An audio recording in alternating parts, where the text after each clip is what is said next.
তুমি ঠিক বলতে, মেয়ে মানুষে বিশ্বাস নেই। আমিও আজ সেটাই বলছি। কেননা মাধবী আমাকে শিখিয়েছে। আমি তাকে ছোটবেলা থেকে জানি, তাই তাকে দোষ দিতে ইচ্ছে হয় না, সাহসও হয় না। সমস্ত স্ত্রী জাতিকে দোষ দিই, বিধাতাকে দোষ দিই। তিনি কি জন্য এত কোমল, এই জলের মতো তরল পদার্থ দিয়ে নারীর হৃদয় গড়েছিলেন? এত ভালোবাসা ঢেলে দিয়ে এই হৃদয় কে গড়তে সেধেছিল? তার চরণে প্রার্থনা, যেন এই হৃদয়গুলো একটু শক্ত করে নির্মাণ করা হয়। আর তোমার চরণে প্রার্থনা, যেন ওই পায়ে মাথা রেখে ওই মুখের পানে চেয়ে আমি মরতে পারি। মাধবীকে দেখে খুব ভয় হয়। সে আমার আজন্মের ধারণা ওলট পালট করে দিয়েছে। আমাকেও বেশি বিশ্বাস করো না, শিগগির এসে নিয়ে যেও। তার স্বামী উত্তরে লিখলেন, যার রূপ আছে সে দেখাবেই, যার গুণ আছে সে প্রকাশ করবেই। যার হৃদয়ে ভালোবাসা আছে, যে ভালোবাসতে জানে, সে তো ভালোবাসবে। মাধবীলতা রসালো গাছ অবলম্বন করে, এটা জগতের রীতি। এতে তুমি বা আমি কি করতে পারি? দেখো, তোমাকে আমি খুব বিশ্বাস করি, সেই জন্য চিন্তিত হয়েও না।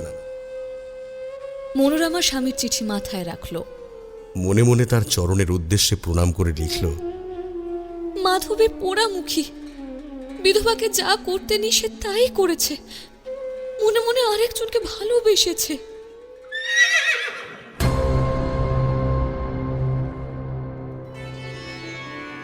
আপনি শুনছেন দ্য ডার্ক হর্সেস, গল্পের দুপুর, গল্পের আড্ডায়। প্রতি রবিবার দুপুর 1টায় আমরা আপনাদের জন্য নিয়ে আসি গল্পের আসর। আজ আপনি শুনছেন শরৎচন্দ্র চট্টোপাধ্যায়ের বরদিদি, পরিবেশনায় অমিত এবং উর্নিশা।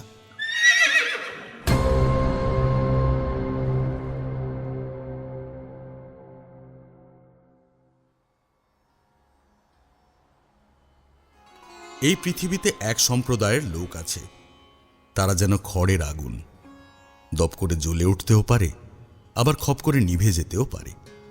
তাদের পেছনে সবসময় একজন লোক থাকা প্রয়োজন। সে যেন প্রয়োজন অনুযায়ী খড় জুগিয়ে দেয়। বাড়ির মেয়েরা মাটির দ্বীপ সাজাবার সময় যেমন তেল ও সলতে দেয়, তেমনি তার গায়ে একটা কাঠি দিয়ে দেয়। প্রদীপের শিখা যখন কমে আসতে থাকে, এই ছোট্ট কাঠিটার তখন বড় প্রয়োজন, উস্কে দিতে হয়। এটা না হলে তেল এবং সলতে সত্ত্বেও প্রদীপের জ্বলা চলে না। সুরেন্দ্রনাথের প্রকৃতিও খানিকটা এই রকম। বল, বুদ্ধি, ভরসা তার সবই আছে, তবুও সে একা কোনো কাজ সম্পূর্ণ করতে পারে না। খানিকটা কাজ যেমন সে উৎসাহের সাথে করতে পারে, বাকিটুকু সে তেমন নীরব অলসভাবে ছেড়ে দিয়ে চুপ করে থাকতে পারে। তখনই একজন লোকের প্রয়োজন, সে উস্কে দেবে। সুরেন্দ্রর বাবা সুদূর পশ্চিমাঞ্চলে ওকালতি করতেন। এই বাংলাদেশের সাথে তার বেশি কিছু সম্বন্ধ ছিল না। এইখানেই সুরেন্দ্র তার 20 বছর বয়সে MA পাশ করে, খানিকটা তার নিজের গুণে, খানিকটা সৎমার গুণে। এই সৎমা এমন তাগিদের সাথে তার পেছনে লেগে থাকতেন যে সে অনেক সময় বুঝতে পারত না যে তার নিজের স্বাধীন সত্তা বলতে কিছু আছে কিনা। সুরেন্দ্র বলে কোনো স্বতন্ত্র জীব এই জগতে থাকে না। এই সৎমার ইচ্ছাই একটা মানুষের আকার ধরে কাজকর্ম, শোয়া বসা, পড়াশোনা, পাস ইত্যাদি সেরে নেয়। এই সৎমাটি নিজের সন্তানের প্রতি খানিকটা উদাসীন হলেও সুরেন্দ্রর হেফাজতের সীমা ছিল না। থুথু ফেলাটা পর্যন্ত তার নজর এড়াত না। এই কর্তব্যপরায়ণ স্ত্রীলোকটির শাসনে থেকে সুরেন্দ্র নামেই লেখাপড়া শিখল, কিন্তু স্বনির্ভরতা শিখল না। নিজের উপর তার বিশ্বাস ছিল না। কোনো কাজই যে তার দ্বারা সুন্দর ও সম্পূর্ণ হতে পারে এটা সে বুঝত না। কখন যে তার কি প্রয়োজন হবে এবং কখন তাকে কি করতে হবে, সেই জন্যে সে সম্পূর্ণভাবে আর একজনের ওপর নির্ভর করত। ঘুম পাচ্ছে কি খিদে পাচ্ছে অনেক সময় এটাও সে নিশ্চিতভাবে বুঝতে পারত না। জ্ঞান হওয়া ইস্তক তাকে সৎমার উপর ভর করে এই 50টা বছর কাটাতে হয়েছে। তাই সৎমাকে তার জন্য অনেক কাজ করতে হয়। 24 ঘন্টার মধ্যে 22 ঘন্টা ধমক, দোষারোপ, লাঞ্ছনা, মুখ ভ্যাংচানি, এছাড়াও পরীক্ষার বছর আগে থাকতেই তাকে সমস্ত রাত জেগে থাকবার জন্যে তার নিজের শান্তির ঘুম বিসর্জন দিতে হতো। আহা, সতীনের ছেলের জন্য কবে কে এত করে থাকে। পাড়া প্রতিবেশীরা এক মুখে রায় বউয়ের সুনাম না করে থাকতে পারত না। সুরেন্দ্রর উপর তার আন্তরিক যত্নের এতটুকু খামতি ছিল না। বকাঝকা লাঞ্ছনার পরের মুহূর্তে যদি তার চোখ মুখ ছলছল করত, রায়বউ সেটা জ্বরের আগের লক্ষণ নিশ্চিত বুঝে 3 দিনের জন্য তার সাবুর ব্যবস্থা করে দিতেন। মানসিক উন্নতি আর শিক্ষায় তার আরও তীক্ষ্ণ নজর ছিল। সুরেন্দ্রর গায়ে পরিষ্কার অথবা আধুনিক রুচিসম্মত জামাকাপড় দেখলেই তার শখ আর বাবুগিরি করবার গোপন ইচ্ছে তার চোখে স্পষ্ট ধরা পড়ে যেত, এবং সেই মুহূর্তে 2-3 হপ্তার জন্য সুরেন্দ্রর জামাকাপড় ধোপাখানায় যাওয়া নিষিদ্ধ হতো। এমনইভাবে সুরেন্দ্রর দিন কাটছিল। এমন সন্দেহ সতর্কতার মাঝে তার কখনো কখনো মনে হতো এই জীবনটা বেঁচে থাকার মতো নয়। কখনো বা সে মনে মনে ভাবত, বুঝি এমনি করেই হয়তো সবার জীবনের শুরুটা কাটাতে হয়। কিন্তু একদিন আশেপাশের লোকগুলো গায়ে পড়ে তার মাথায় বিভিন্ন ধারণা গুঁজে দিয়ে যেত। একদিন তাই হলো।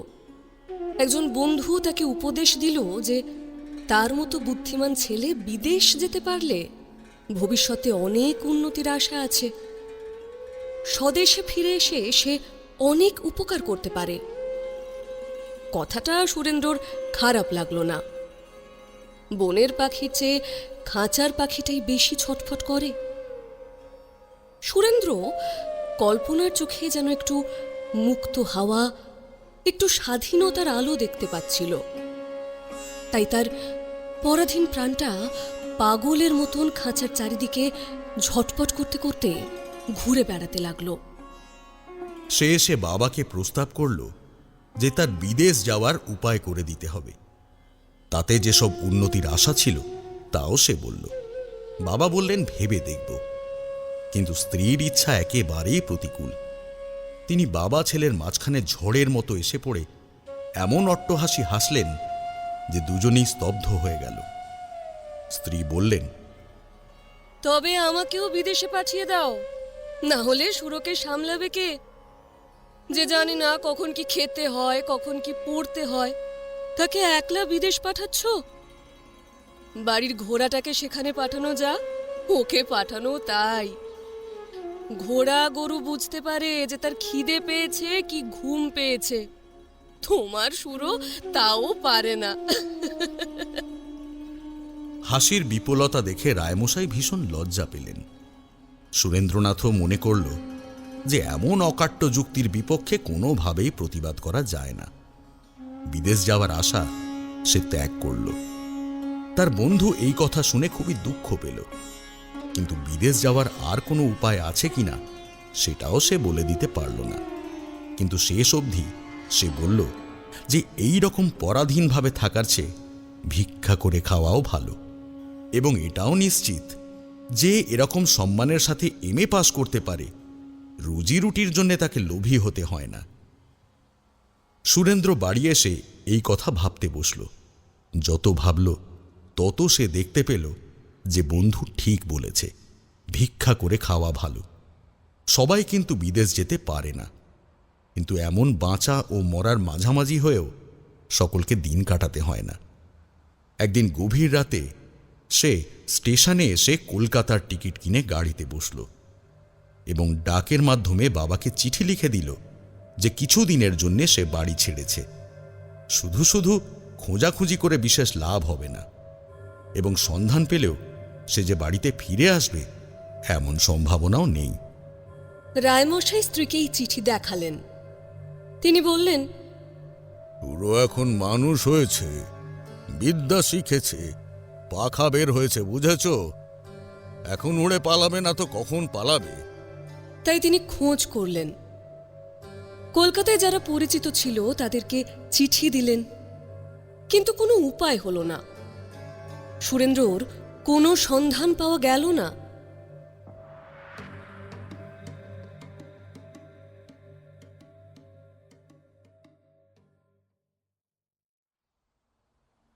কলকাতার জনকোলাহলপূর্ণ রাজপথে পড়ে সুরেন্দ্র প্রমাদ গুনল। এখানে তিরস্কার করবারও কেউ নেই, দিনরাত শাসনে রাখতেও কেউ চায় না। মুখ শুকলে কেউ ফিরে দেখে না, মুখ ভারী হলেও কেউ লক্ষ্য করে না। এখানে নিজেকে নিজে দেখতে হয়। এখানে ভিক্ষাও জোটে, আবার করুণার জায়গাও আছে, আশ্রয়ও মেলে, কিন্তু নিজের চেষ্টা চাই। স্বেচ্ছায় কেউই তোমার মাঝে ঝাঁপিয়ে পড়বে না। খাওয়ার চেষ্টা যে নিজেকে করতে হয়, আশ্রয়ের স্থানটুকু যে নিজেকে খুঁজে নিতে হয়, কিংবা ঘুম এবং খিদের মাঝে যে একটু প্রভেদ আছে, এইখানে এসে সে এইবার প্রথম শিক্ষা পেল। কতদিন হলো সে বাড়ি ছেড়েছে। রাস্তায় রাস্তায় ঘুরে বেড়িয়ে শরীরটাও নিতান্তই ক্লান্ত হয়ে এসেছে, টাকাও ফুরিয়ে এসেছে, জামা কাপড় মলিন এবং জীর্ণ হতে চলল। রাতে শুয়ে থাকার স্থানটুকুরও কোনো ঠিকানা নেই। সুরেন্দ্রর চোখে জল এলো। বাড়িতে চিঠি লিখতেও ইচ্ছে হয় না, বড় লজ্জা করে। এবং সকলের উপর যখন তার সৎমার সেই স্নেহকঠিন মুখখানি মনে পড়ে, তখন বাড়ি যাবার ইচ্ছে একেবারেই আকাশকুসুম হয়ে দাঁড়ায়। সেখানে সে যে কখনো ছিল, এ কথা ভাবতেও তার ভয় হয়। একদিন সে তারই মতো একজন গরিবকে কাছে পেয়ে বলল, বাবু, বলছি তোমরা এখানে খাও কি করে? লোকটা একটু বোকা ধরনের, না হলে উপহাস করত। সে বলল, চাকরি করে খেটে খায়, কলকাতায় আবার রোজগারের ভাবনা কি? আমাকে একটা চাকরি করে দিতে পারো? তুমি কি কাজ জানো? সুরেন্দ্রনাথ কোনো কাজই জানত না, তাই সে চুপ করে ভাবতে লাগল। তুমি কি ভদ্রলোক? সুরেন্দ্র মাথা নাড়ল। তবে লেখাপড়া শেখনি কেন? আগে শিখেছি। সেই লোকটা একটু ভেবে বলল, তবে তবে কাজ করো, ওই বড় বাড়িতে যাও, ওখানে বড় লোক জমিদার থাকে, একটা কিছু কাজ করে দেবেই। এই বলে সে চলে গেল। সুরেন্দ্রনাথ গেটের কাছে এলো, একবার দাঁড়ালো, আবার পিছিয়ে গেল, আবার ফিরে আসলো, আবার ফিরে গেল। সেদিন আর কিছু হলো না। পরের দিনও এই রকম করেই কাটল। 2 দিন ধরে সে গেটের কাছে উমেদারি করে 3 দিনের দিনে অপেক্ষাকৃত সাহস সঞ্চয় করে ভিতরে প্রবেশ করল। সামনে একজন চাকর দাঁড়িয়েছিল। সে জিজ্ঞাসা করল, আগে কি চান? বাবুকে। বাবু তো বাড়িতে নেই। সুরেন্দ্রনাথের বুকখানা আনন্দে ভরে উঠল। একটা নিতান্ত শক্ত কাজের হাত থেকে সে মুক্তি পেল। বাবু বাড়ি নেই। চাকরির কথা, দুঃখের কাহিনী বলতে হলো না, এটাই তার আনন্দের কারণ। তখন দ্বিগুণ উৎসাহে ফিরে গিয়ে দোকানে বসে পেট ভরে খাবার খেয়ে খানিকক্ষণ সে মনের আনন্দে ঘুরে বেড়ালো এবং মনে মনে রীতিমতো আলোচনা করতে লাগলো যে পরের দিন কেমন করে কথাবার্তা বলতে পারলে তার নিশ্চিত একটা কিনারা হয়ে যাবে। পরের দিন কিন্তু উৎসাহটা তেমন রইল না। বাড়ির যত কাছাকাছি হতে লাগলো, ততই তার ফিরে যাবার ইচ্ছে হতে লাগলো। অবশেষে গেটের কাছে এসে একেবারে সে দমে গেল। পা যেন আর কোনো মতেই ভিতরে যেতে চাইছে না। আজ তার কিছুতেই মনে হচ্ছে না যে সে নিজের কাজের জন্যেই নিজে এসেছে। ঠিক মনে হচ্ছিল যেন জোর করে আর কেউ একজন তাকে পাঠিয়ে দিয়েছে। কিন্তু দরজার কাছে এসে সে আর উমেদারি করবে না, তাই ভিতরে এলো। সেই চাকরটার সাথে দেখা হলো। সে বলল, বাবু বাড়িতে আছেন, দেখা করবেন কি? হ্যাঁ। তবে চলুন। এটা আরও কঠিন। জমিদার বাবুর প্রকাণ্ড বাড়ি, রীতিমতো সাহেবি ধরনের সাজানো আসবাবপত্র, ঘরের পর ঘর, মার্বেল পাথরের সিঁড়ি, ঝাড়বাতি, দেয়ালের গায়ে লাগানো প্রকাণ্ড আয়না, কত ছবি, কত ফটোগ্রাফ। এ সকল অন্যের কাছে যাই হোক, সুরেন্দ্রর কাছে নতুন নয়, কারণ তার বাবার বাড়িও গরিবের বাড়ি নয়। আর যাই হোক, সে গরিব বাবার আশ্রয়ে এত বড় হয়নি। সুরেন্দ্র ভাবছিল সেই লোকটার কথা, যার সাথে দেখা করতে অনুনয় বিনয় করতে যাচ্ছে, তিনি কি প্রশ্ন করবেন এবং সে কি উত্তর দেবে। কিন্তু এত ভাববার সময় নেই। কর্তা সামনে বসেছিলেন। সুরেন্দ্রনাথকে প্রশ্ন করলেন, কি প্রয়োজন? আজ 3 দিন ধরে সুরেন্দ্র এই কথাই ভাবছিল, কিন্তু এখন সব ভুলে গেল। বলল, আগে আমি ব্রজরাজ লাহিড়ী পূর্ববঙ্গের জমিদার, মাথায় 2-4 গাছা চুল পেকেছে, বাতিকে নয়, ঠিক বয়সেই পেকেছিল। বড় লোক, অনেককে দেখেছিলেন, তাই চট করে সুরেন্দ্রনাথকে অনেকটা বুঝে নিলেন।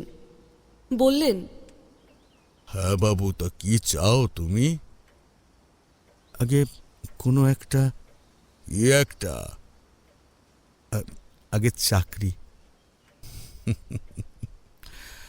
আমি চাকরি দিতে পারি এই খবর তোমাকে কে দিল? আগে পথে একজনের সঙ্গে দেখা হলে আমি জিজ্ঞাসা করেছিলাম, সেই আপনার কথা। ভালো ভালো, তা তোমার বাড়ি কোথায়? আগে পশ্চিমে। সেখানে কে আছেন?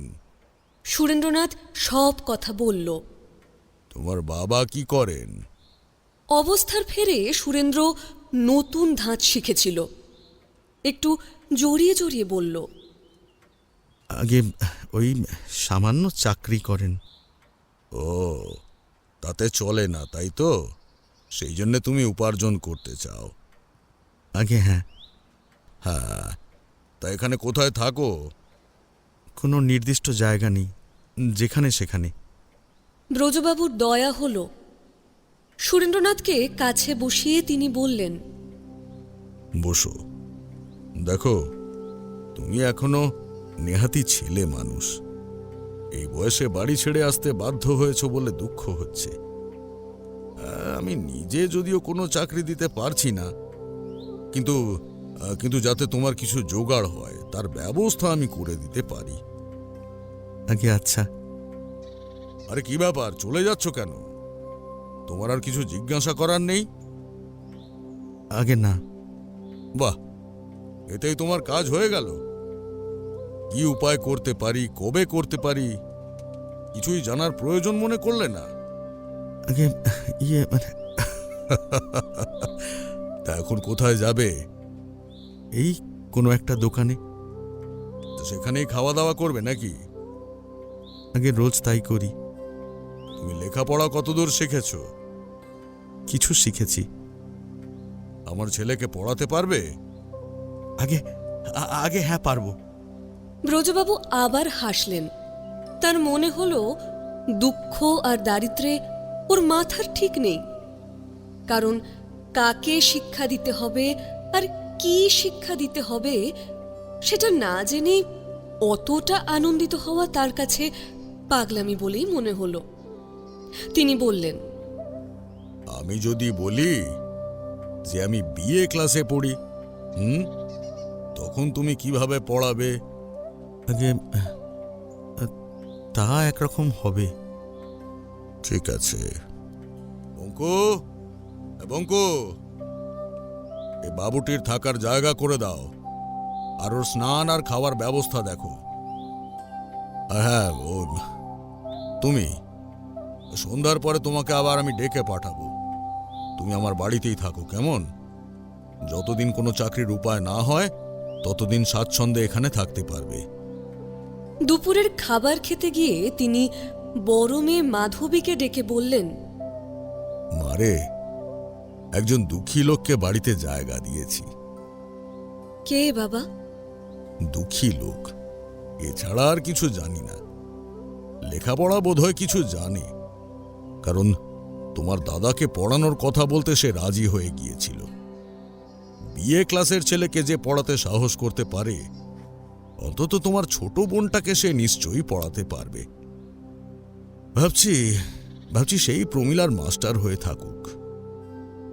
মাধবী কোনো আপত্তি করল না। সন্ধ্যার সময় তাকে ডেকে এনে ব্রজবাবু সেই কথাই বলে দিলেন। পরদিন থেকে সুরেন্দ্রনাথ প্রমিলাকে পড়াতে লাগল। প্রমিলার বয়স 7 বছর। সে বোধোদয় পড়ে। বড় দিদি মাধবীর কাছে ফার্স্ট বুকের শেয়ালের গল্প পর্যন্ত পড়েছিল। সে খাতাপত্র, বই, স্লেট, পেন্সিল, ছবি, লজেন্স ইত্যাদি নিয়ে পড়তে বসল।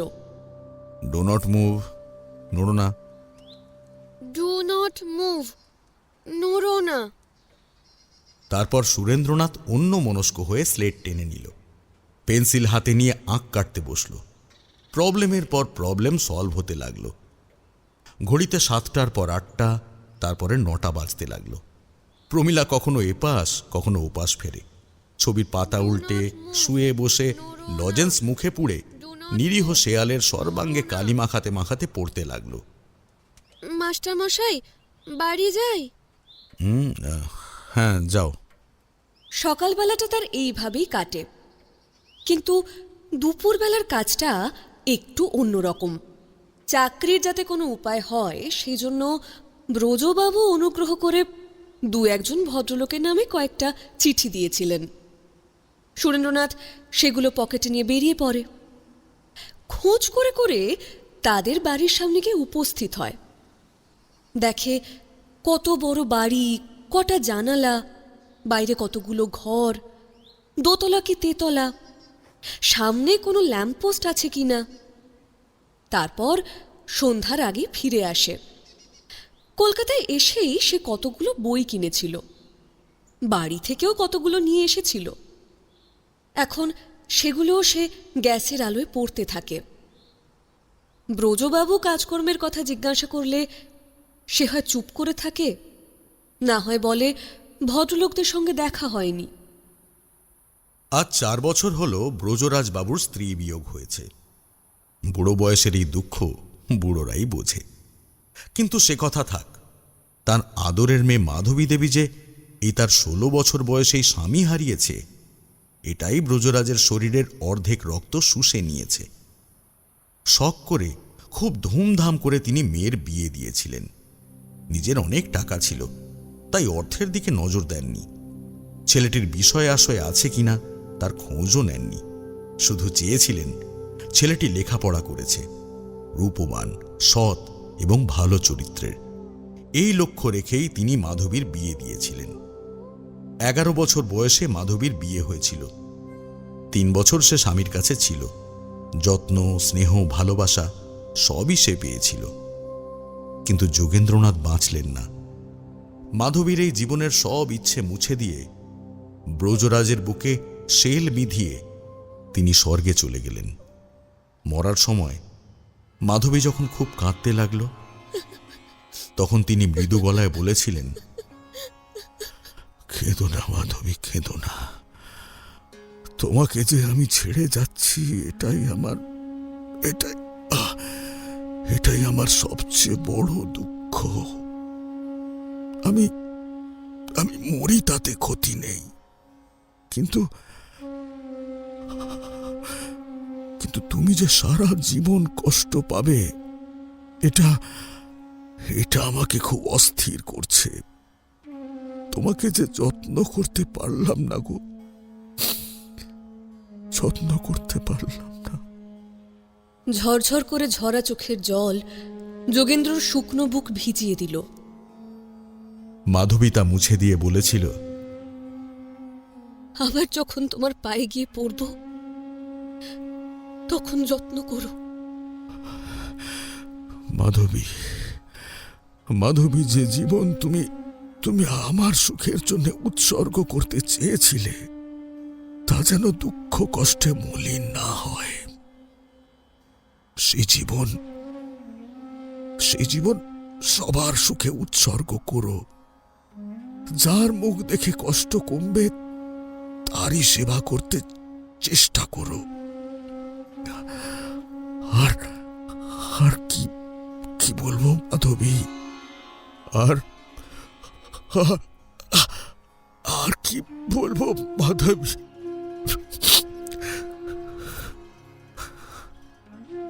সৎ পথে থেকো। তোমার তোমার তোমার পুণ্যেই আবার আবার তোমাকে পাবো।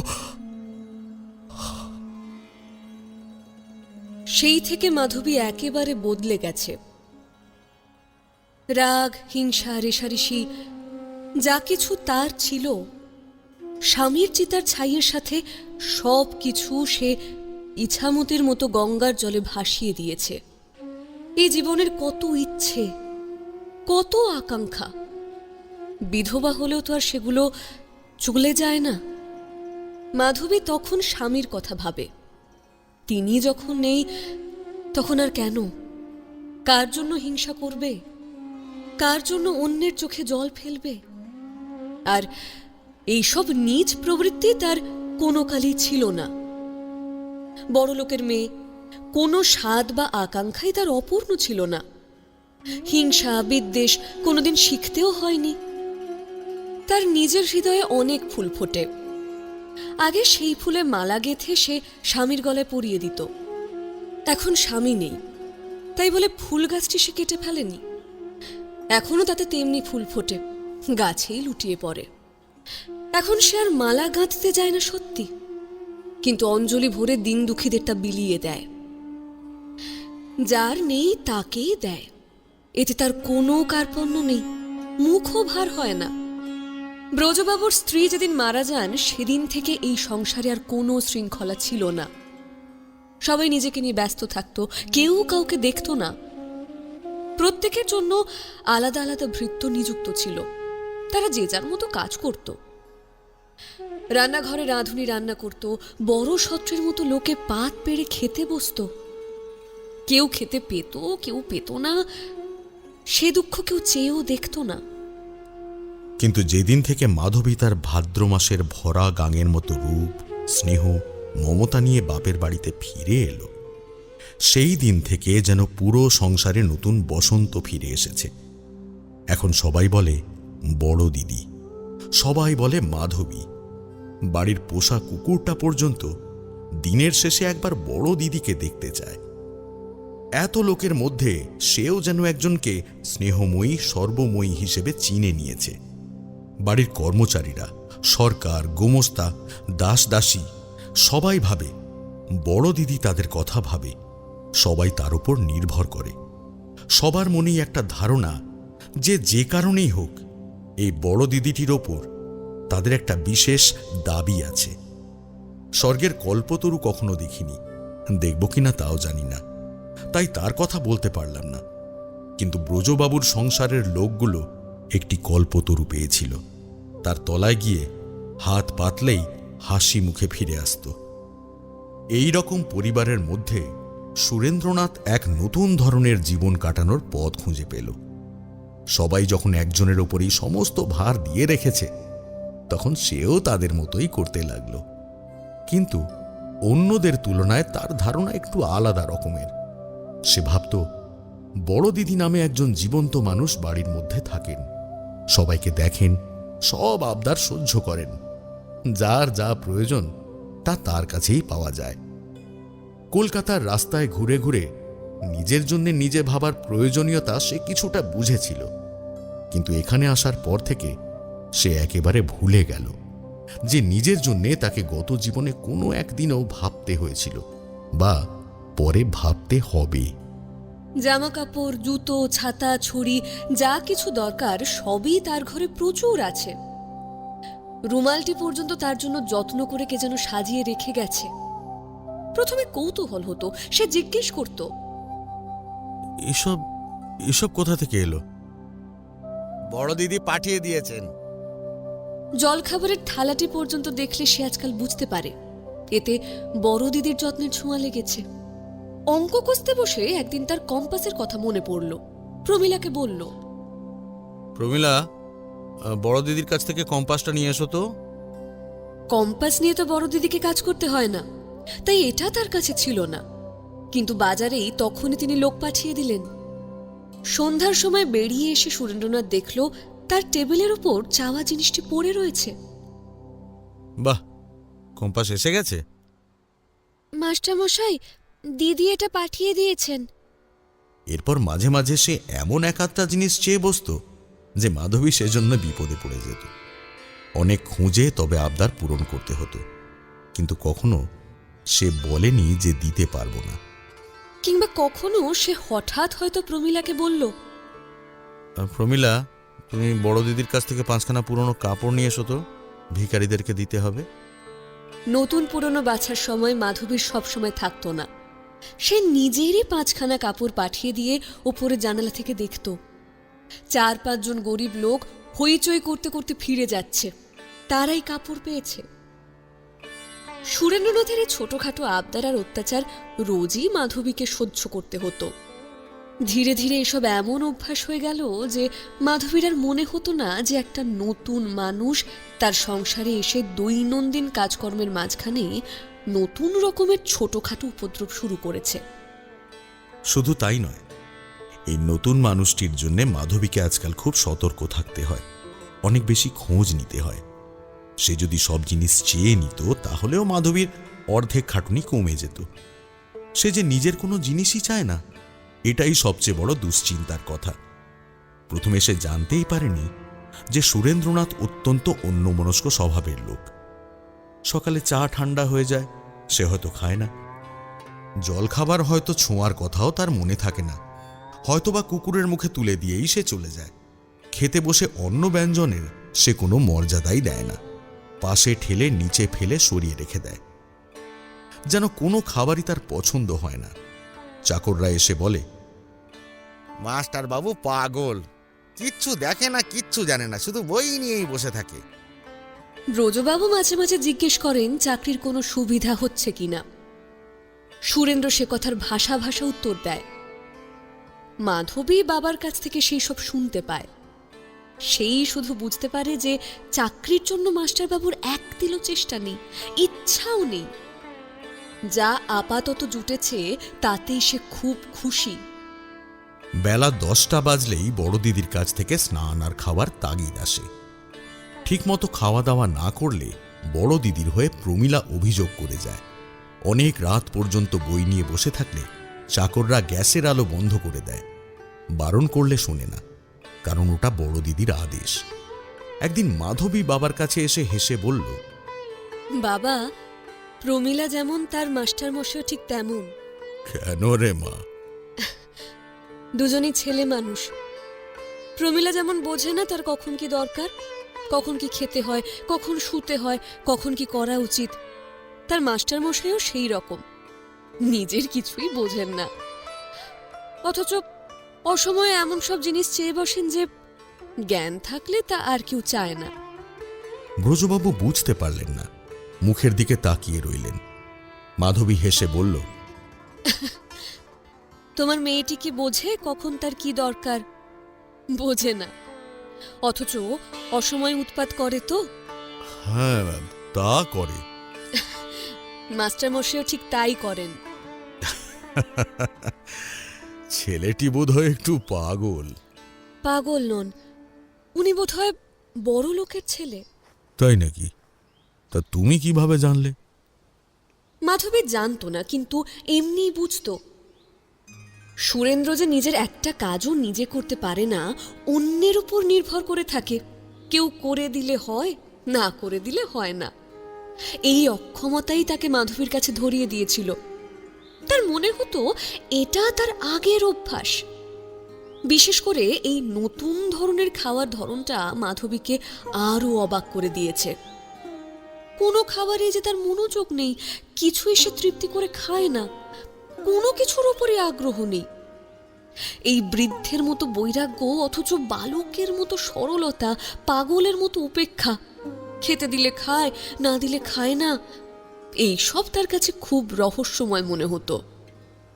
সে যে লজ্জা পেয়ে চায় না তা নয়, আসলে তার প্রয়োজন হয় না বলেই সে চায় না। কিন্তু যখন প্রয়োজন হয় তখন আর সময় অসময় থাকে না, একেবারে বড় দিদির কাছে আবদার এসে হাজির হয়। মাধবী মুখ টিপে হাসে, মনে হয় এ লোকটি একদম শিশুর মতো সরল। মনোরমা মাধবীর ছোটবেলার বন্ধু। তাকে অনেকদিন চিঠি লেখা হয়নি। উত্তর না পেয়ে সে খুব রেগে গিয়েছিল। আজ দুপুরে একটু সময় বের করে মাধবী তাকে চিঠি লিখতে বসেছিল। এমন সময় প্রমীলা এসে ডাকল। বড় দিদি, মাধবী মুখ তুলে বলল, কি? মাস্টার মশাই চশমা হারিয়ে গেছে, একটা চশমা দাও। তোমার মাস্টারমশাইকে গিয়ে বলো আমি কি চশমার দোকান খুলেছি। প্রমীলা ছুটে চলেই যাচ্ছিল। মাধবী তাকে ডেকে ফেরালো। কোথায় যাচ্ছিস? বলতে তার চেয়ে সরকার মশাইকে ডেকে নিয়ে আয়। প্রমীলা সরকার মশাইকে ডেকে আনলে মাধবী বলে দিল, মাস্টারবাবু চশমা হারিয়েছেন, ভালো দেখে একটা কিনে দিন। সরকার চলে গেলে সে মনোরমাকে চিঠি লিখল। শেষে লিখে দিল, প্রমীলার জন্য বাবা একজন শিক্ষক রেখেছেন। তাকে মানুষ বললেও হয়, ছোট ছেলে বললেও হয়। আমার মনে হয় এর আগে সে কখনো বাড়ির বাইরে বের হয়নি, সংসারে কিছুই জানে না। তাকে না দেখলে বা তার খবর না নিলে তার এক মুহূর্তও চলে না। আমার অর্ধেক সময় সেই কেড়ে নিয়েছে। তোমাদের আর চিঠি লিখব কখন?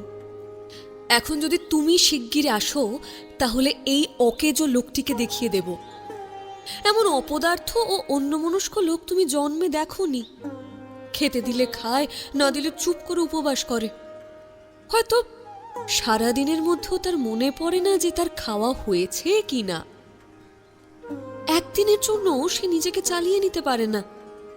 তাই ভাবি, এমন লোক সংসারে বের হয় কেন? শুনতে পাই তার বাবা মা আছেন, কিন্তু আমার মনে হয় তাদের পাথরের মতো শক্ত প্রাণ। আমি তো মনে করি এমন লোককে চোখের আড়াল করতেই পারতাম না। মনোরমা মজা করে উত্তর লিখল, তোমার চিঠিতে অন্যান্য খবরের মধ্যে জানতে পারলাম যে তুমি বাড়িতে একটা বাঁদর পুষেছ, আর তুমি তার সীতা দেবী হয়েছ। কিন্তু তবু একটু সাবধান করে দিচ্ছি, ইতি মনোরমা। চিঠি পড়ে মাধবীর মুখ সামান্য লাল হয়ে উঠল। সে উত্তরে লিখল, তোমার পোড়া মুখ, তাই কাকে কি নিয়ে ঠাট্টা করতে হয় জানো না। মাধবী প্রমীলাকে জিজ্ঞেস করল, প্রমীলা, তোমার মাস্টারমশাইয়ের চশমা কেমন হয়েছে? বেশ। কেমন করে জানলে? মাস্টার মশাই সেই চশমা চোখে দিয়ে বেশ বই পড়েন, তাই জানলাম। তিনি নিজে কিছু বলেননি? কিছু না। একটা কথাও না? ভালো হয়েছে কি মন্দ হয়েছে কিছু না? না, কিছু না। মাধবীর হাসি খুশি মুখ যেন মুহূর্তের জন্য ম্লান হল, কিন্তু তখনই হেসে বলল, তোমার মাস্টারকে বলে দিও তিনি যেন আর হারিয়ে না ফেলেন। আচ্ছা, বলে দেব। দূর পাগলি, তা কি বলতে আছে? তিনি হয়তো কিছু মনে করবেন। তবে কি বলবো না? না। শিবচন্দ্র মাধবীর দাদা। মাধবী একদিন তাকে ধরে বলল, দাদা, প্রমীলার মাস্টার রাত দিন কি পড়ে জানো? শিবচন্দ্র বিএ ক্লাসে পড়ে। ছোট্ট প্রমীলার শিক্ষকের মতো লোকেদের সে পাত্তাই দেয় না। অবজ্ঞা করে বলল, নাটক নভেল পড়ে হয়তো, আর কি পড়বে। মাধবীর বিশ্বাস হলো না। প্রমীলাকে দিয়ে একটা বই লুকিয়ে আনিয়ে তার দাদার হাতে দিয়ে বলল, নাটক নভেল বলে তো মনে হয় না। শিবচন্দ্র আগাগোড়া কিছুই বুঝল না, শুধু এইটুকুই বুঝল যে এর এক বিন্দুও তার জানা নেই এবং এটা একটা গণিতের বই। বোনের কাছে সম্মান হারাতে তার ইচ্ছে হলো না। এটা একটা অঙ্কের বই, এই স্কুলের নিচু ক্লাসে পড়া হয়। কোনো পাশের পড়া নয়, কলেজের বই নয়? না না না, কিছুই না। কিন্তু সেই দিন থেকে শিবচন্দ্র ইচ্ছে করে কখনো সুরেন্দ্রর সামনে যেত না। মনে মনে ভয় ছিল, পাছে সে কোনো কথা জিজ্ঞেস করে ফেলে, পাছে সব কথা জানাজানি হয়ে যায়, আর বাবার আদেশে তাকে সকালবেলাটা প্রমীলার সাথে এই মাস্টারের কাছে খাতা পেন্সিল নিয়ে বসে থাকতে হয়। কিছুদিন পর মাধবী বাবাকে বলল, বাবা, আমি কিছুদিনের জন্য কাশী যাব। হ্যাঁ, সে কি মা? তুমি কাশি গেলে এই সংসারের কি হবে? আমি তো আবার আসবো, একেবারে যাচ্ছি না তো। মাধবী হাসল, কিন্তু বাবার চোখে জল আসছিল। মাধবী বুঝতে পারল এই ধরনের কথা বলা অন্যায় হচ্ছে। পরিস্থিতি সামলে নেওয়ার জন্য সে বলল, শুধু দিন কয়েকের জন্যই বেরিয়ে আসবো। তা যাও, কিন্তু মা, সংসার চলবে না। আমি ছাড়া সংসার চলবে না? চলবে না কেন মা, চলবে। কিন্তু কি বলতো, হাল ভেঙে গেলে স্রোতের মুখে নৌকাটা যেমন করে চলে, এও তেমনই চলবে। কিন্তু কাশী যাওয়া তার একান্ত প্রয়োজন ছিল। সেখানে তার বিধবা ননদ একমাত্র ছেলেকে নিয়ে থাকেন, তাকে একবার দেখতে হবে। কাশী যাওয়ার দিন সে প্রত্যেককে ডেকে সংসারের ভার দিয়ে গেল। বুড়ি দাসীকে ডেকে বাবা, দাদা এবং প্রমীলাকে বিশেষভাবে দেখার জন্য অনুরোধ ও উপদেশ দিয়ে দিল, কিন্তু মাস্টারের কথা কাউকে বলল না। ভুলে যায়নি, ইচ্ছে করেই বলেনি। আসলে সম্প্রতি তার উপর মাধবীর একটু রাগ হয়েছিল। মাধবী তার জন্য অনেক করেছে, কিন্তু সে একবারও নিজের মুখে কৃতজ্ঞতা জানায়নি। তাই মাধবী বিদেশে গিয়ে এই অকর্মণ্য, আনাড়ি ও উদাসীন লোকটিকে বুঝিয়ে দিতে চায় যে সে একজন ছিল। একটা কৌতুক করতে দোষ কি? সে না থাকলে এর দিন কেমন ভাবে কাটে সেইটা দেখতে ক্ষতি কি? তাই সে সুরেন্দ্রর ব্যাপারে কাউকে কিছু বলে গেল না। সুরেন্দ্রনাথ অঙ্ক কষছিল।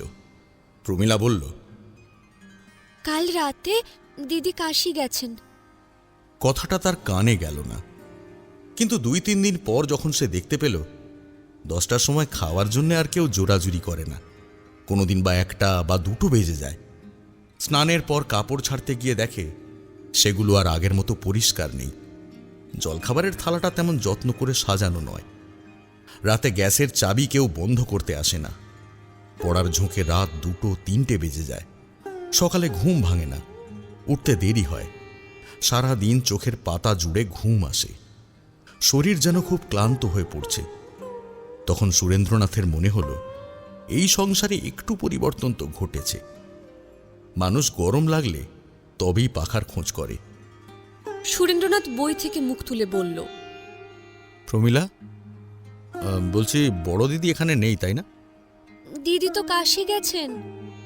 ও আচ্ছা আচ্ছা, তাই তো তাই তো। দিন দুয়েক পরে হঠাৎ প্রমীলার দিকে তাকিয়ে সে বলল, বড় দিদি তোমার কবে আসবেন? 1 মাস পরে। সুরেন্দ্রনাথ আবার বইয়ে মন দিল। আরও 5 দিন কেটে গেল। সুরেন্দ্রনাথ পেন্সিলটা বইয়ের উপর রেখে বলল, প্রমীলা, 1 মাসের আর কতদিন বাকি? অনেক দিন।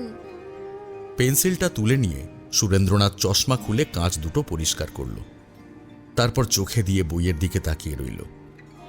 পরের দিন প্রমীলাকে বলল, প্রমীলা, বড় দিদিকে তুমি চিঠি লেখো না? লিখি বই কি? তা তাড়াতাড়ি আসতে লেখনি? না। তাই তো। মাস্টার মশাই, বড় দিদি এলে খুব ভালো হয়, তাই না? বেশ হয়। আসতে লিখে দেব? হ্যাঁ, দাও। দাও বলতে তার কোনো দ্বিধাবোধ হলো না, কারণ জগতের কোনো আদব কায়দাই সে জানত না। বড় দিদিকে আসবার জন্য অনুরোধ করা যে তার সাজে না বা ভালো শোনায় না, এটা সে মোটেই বুঝতে পারল না। যে না থাকলে তার বড় কষ্ট হয় এবং যার অভাবে তার দিন চলছে না, তাকে আসতে বলে সে কোনো অসঙ্গতি খুঁজে পেল না। এ জগতে যার কৌতূহল কম, সে সাধারণ মানুষের সমাজের একটু বাইরে থাকে। যে দলে সাধারণ মানুষ মেলামেশা করে সেই দলে তার জায়গা হয় না। সাধারণ মানুষের মতামতের সাথে তার মতের মিল হয় না। কৌতূহলী হওয়া সুরেন্দ্রর স্বভাব নয়। যতটা তার প্রয়োজন ততটাই সে জানতে চায়। তার বাইরে ইচ্ছে করে এক পা যাওয়ারও তার ইচ্ছে হতো না, সময়ও পেত না। তাই বড় দিদির সম্বন্ধে সে একেবারেই অভিজ্ঞ ছিল না। এতদিন এই সংসারে তার সময় কেটেছে। এই 3 মাস ধরে সে বড় দিদির ওপর নির্ভর করে পরম আরামে দিন কাটিয়েছে। কিন্তু কখনো জানতে চায়নি এই মানুষটি কেমন, কত বড়, কত বয়স, দেখতে কেমন, কি তার গুণ, কিছুই সে জানত না। জানবার ইচ্ছেও হয়নি। একবার মনেও পড়েনি যে এই নিয়ে একটা কথা জিজ্ঞেস করারও লোকের ইচ্ছে হতে পারে। সবাই বলে বড় দিদি, সেও বলে বড় দিদি। সবাই তার কাছে স্নেহ যত্ন পায়, সেও পায়। বিশ্বের ভাণ্ডার যেন তার কাছে গচ্ছিত আছে, যে চায় সেই পায়। সুরেন্দ্রও পেয়েছে, এতে আশ্চর্যের কি আছে? মেঘের কাজ জল বর্ষণ করা, বড় দিদির কাজ স্নেহ যত্ন করা। যখন বৃষ্টি পড়ে তখন যে হাত পাতে সেই তো জল পায়। বড় দিদির কাছে হাত পাতলে কাঙ্ক্ষিত জিনিসটা পাওয়া যায়। মেঘের মতোই সুরেন্দ্রও অন্ধ, কামনা ও আকাঙ্ক্ষাহীন। মোটের উপর সে এইরকম একটা ধারণা করে রেখেছিল। আসার পর থেকে সে যে ধারণা গড়েছিল আজও তাই আছে। শুধু এই কাশি যাওয়ার ঘটনাটির পর থেকে এইটুকু সে বেশি জেনেছে যে বড় দিদি ছাড়া তার এক মুহূর্তও চলে না। সে যখন বাড়িতে ছিল তখন তার বাবাকে জানত, সৎ মাকে জানত, তাদের দায়িত্ব কি তা বুঝত। কিন্তু বড় দিদি বলে কারোর সাথে তার পরিচয় ছিল না। যখন পরিচয় হয়েছে তখন সে এমনিই বুঝেছে। কিন্তু মানুষটিকে সে চেনে না, জানে না, শুধু নামটি জানে, নামটি চেনে। লোকটি তার কেউ নয়, নামটি সব। লোকে যেমন ইষ্ট দেবতাকে দেখতে পায় না, শুধু নামটি শিখে রাখে। দুঃখ কষ্টে সেই নামের সামনে সমস্ত হৃদয় খুলে দেয়, নত জানু হয়ে করুণা ভিক্ষা চায়। চোখে জল আসে, মুছে ফেলে শূন্য দৃষ্টিতে কাউকে যেন দেখতে চায়। কিছুই দেখা যায় না, অস্পষ্ট জিভে শুধু দুটো কথা অস্ফুট উচ্চারণে থেমে যায়। দুঃখ পেয়ে তাই সুরেন্দ্রনাথ অস্ফুট স্বরে উচ্চারণ করল,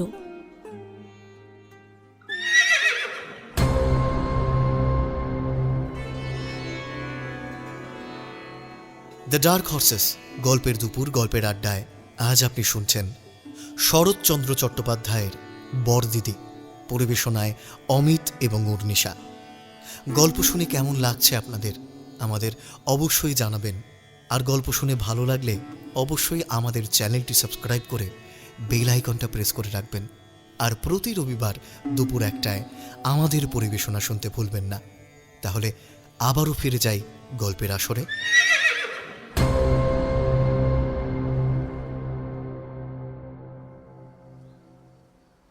তখনও সূর্যোদয় হয়নি, পূর্ব আকাশ কেবল লাল হয়েছে। প্রমীলা এসে ঘুমন্ত সুরেন্দ্রনাথের গলা জড়িয়ে ধরল। মাস্টারমশাই, কি প্রমীলা? বড় দিদি এসেছেন। হ্যাঁ, সুরেন্দ্রনাথ উঠে বসল। প্রমীলার হাত ধরে বলল, তাই নাকি? চলো চলো দেখে আসি।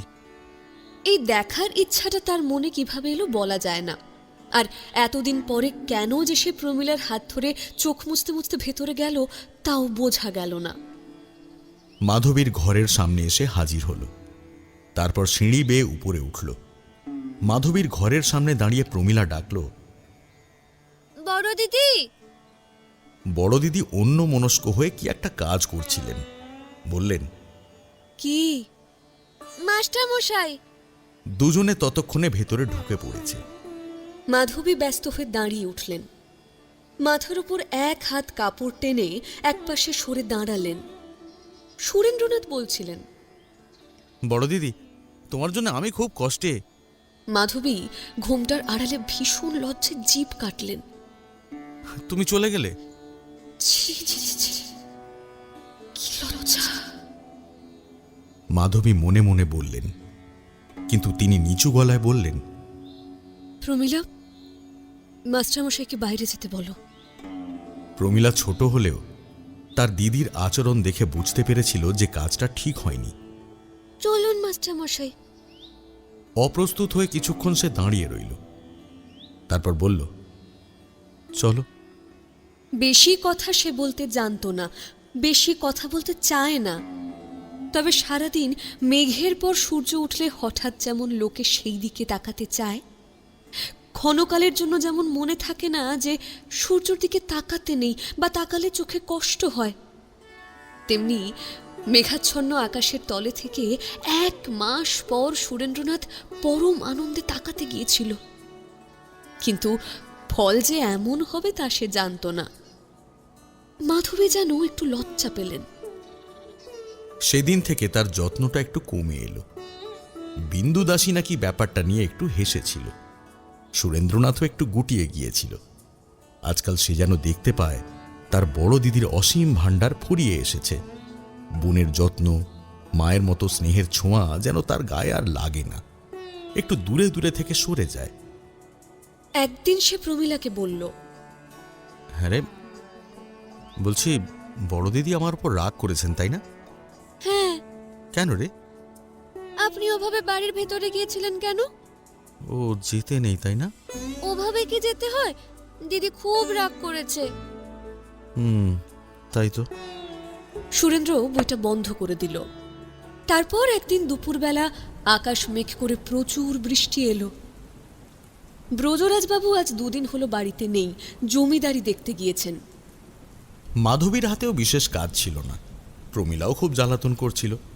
তা মাধবী তাকে ধরে বলল, প্রমীলা, তোর বই নিয়ে আয়, দেখি কত পড়েছিস। প্রমীলা তো একেবারে কাঠ হয়ে গেল। মাধবী বলল, নিয়ে আয়। বড় দিদি, রাতে আনবো। না, এখনই আন। খুব দুঃখিত মনে তখন সে বই আনতে গেল। এনে বলল, মাস্টারমশাই কিছুই পড়াননি, শুধু নিজেই পড়েন। মাধবী পরীক্ষা করতে বসল। শুরু থেকে শেষ পর্যন্ত জিজ্ঞেস করে বুঝল যে সত্যিই মাস্টারমশাই কিছুই পড়াননি, বরং সে যা শিখেছিল শিক্ষক রাখার পর এই 3-4 মাসে ধীরে ধীরে সবটুকু ভুলে গেছে। মাধবী বিরক্ত হয়ে বিন্দুকে ডেকে বলল, বিন্দু, মাস্টারকে কি জিজ্ঞেস করে আয় তো, কেন প্রমীলাকে এতদিন একটু পড়াননি। বিন্দু যখন জিজ্ঞেস করতে গেল, মাস্টার তখন অঙ্ক ভাবছিলেন। বিন্দু বলল, মাস্টারমশাই, বড় দিদি বলছেন যে আপনি ছোট দিদিকে কেন কিছু পড়াননি। সুরেন্দ্রনাথ শুনতেই পেলেন না। এবার বিন্দু জোরে বলল, ও মাস্টারমশাই, হ্যাঁ হ্যাঁ, কি বড় দিদি বলছেন কি বলছেন? ছোট দিদিকে পড়াননি কেন? ভালো লাগে না। অন্যমনস্ক হয়ে সে জবাব দিল। বিন্দু ভাবল মন্দ নয়। এই কথা সে মাধবীকে জানালো। মাধবীর রাগ হলো। সে নিচে এসে দরজার আড়ালে দাঁড়িয়ে বিন্দুকে দিয়ে বলালো, ছোট দিদিকে একেবারেই পড়াননি কেন? আমি পারবো না। এ কেমন কথা? কথাটা 2-3 বার জিজ্ঞেস করার পর সুরেন্দ্রনাথের উত্তর শুনে মাধবী ভাবল, সত্যি এ কেমন কথা। বিন্দু বলল, তবে আপনি কিসের জন্য আছেন? না থাকলে কোথায় যাব? তবে পড়ান না কেন? কি বলছো? সুরেন্দ্রনাথের এইবার চেতনা ফিরল। সোজা হয়ে বসল। বিন্দু এতক্ষণ যা বলছিল তাই আবার বলল। সুরেন্দ্রনাথ তখন বললেন, কেন, সে তো রোজই পড়ে। পরে, কিন্তু আপনি দেখেন কি? না, আমার সময় হয় না। তবে এ বাড়িতে আছেন কেন? সুরেন্দ্র চুপ করে তা ভাবতে লাগলেন। আপনি আর পড়াতে পারবেন না? না, আমার পড়াতে ভালো লাগে না। বিন্দু, মাধবী ভেতর থেকে বললেন, ওনাকে জিজ্ঞেস কর বিন্দু, কেন এতদিন তবে মিথ্যে কথা বলে আসছেন। বিন্দু তাই বলল। শুনে সুরেন্দ্রর অঙ্কের জাল এক নিমেষে ছিঁড়ে গেল। একটু দুঃখিত হয়ে একটু ভেবে বললেন, তাই তো, বড় ভুল হয়েছে। এই 4 মাস ধরে ক্রমাগত ভুল? হ্যাঁ, তাই তো হয়েছে দেখছি। তা কথাটা আমার তত মনে ছিল না। পরদিন প্রমীলা পড়তে এলো না। সুরেন্দ্ররও তেমন মনে হলো না। তারপরের দিনও সেইভাবেই কাটল। তৃতীয় দিনে প্রমীলাকে না দেখে সুরেন্দ্রনাথ একজন চাকরকে বললেন। প্রমীলাকে ডেকে আনো। চাকর ভেতর থেকে ফিরে এসে বলল, ছোট দিদি আর আপনার কাছে পড়বেন না। সে কি, কার কাছে তবে পড়বে?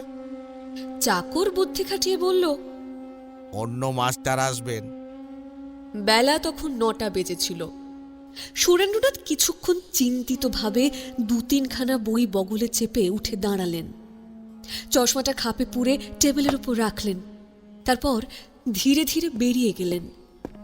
চাকর বলল, মাস্টার বাবু, এই সময় কোথায় যাচ্ছেন? বড় দিদিকে বলে দিও আমি যাচ্ছি। আর আসবেন না? সুরেন্দ্রনাথ কথা শুনতে পেলেন না। বিনা উত্তরে ফটকের বাইরে চলে গেলেন। বেলা 2টো বেজে গেল, তবুও সুরেন্দ্র ফিরলেন না। চাকর তখন মাধবীকে খবর দিল। মাস্টার মশাই চলে গিয়েছেন। কোথায় গেছেন? আগে তা তো জানি না। বেলা 9টার সময় চলে যান, আর যাওয়ার সময় আমায় বলে যান যে বড় দিদিকে বলো আমি চলে যাচ্ছি। সে কি রে, না খেয়ে চলে গেলেন? মাধবী উদ্বিগ্ন হল। তারপর সে নিজে সুরেন্দ্রনাথের ঘরে এসে দেখল সব জিনিসপত্রই তেমনই আছে। টেবিলের উপর চশমাটি খাপ মোড়া রাখা আছে, শুধু বই কয়েকখানা নেই। সন্ধ্যা হলো, রাত্রি হলো, সুরেন্দ্রনাথ এলো না। পরদিন মাধবী 2জন ভৃত্যকে ডেকে বলল, তোমরা অনুসন্ধান করে ফিরিয়ে আনলে 10 টাকা পুরস্কার পাবে। পুরস্কারের লোভে তারা ছুটল, কিন্তু সন্ধ্যার সময় ফিরে এসে বলল যে কোনো সন্ধান পাওয়া গেল না। প্রমীলা কেঁদে বলল, বড় দিদি, তিনি চলে গেলেন কেন? মাধবী তাকে সরিয়ে দিয়ে বলল, বাইরে যা, কাঁদিস নে। 2 দিন 3 দিন করে যত দিন যেতে লাগলো, মাধবী যেন তত বেশি উদ্বিগ্ন হয়ে পড়ল। বিন্দু এসে বলল, বড় দিদি, তা এত খোঁজাখুঁজি কেন?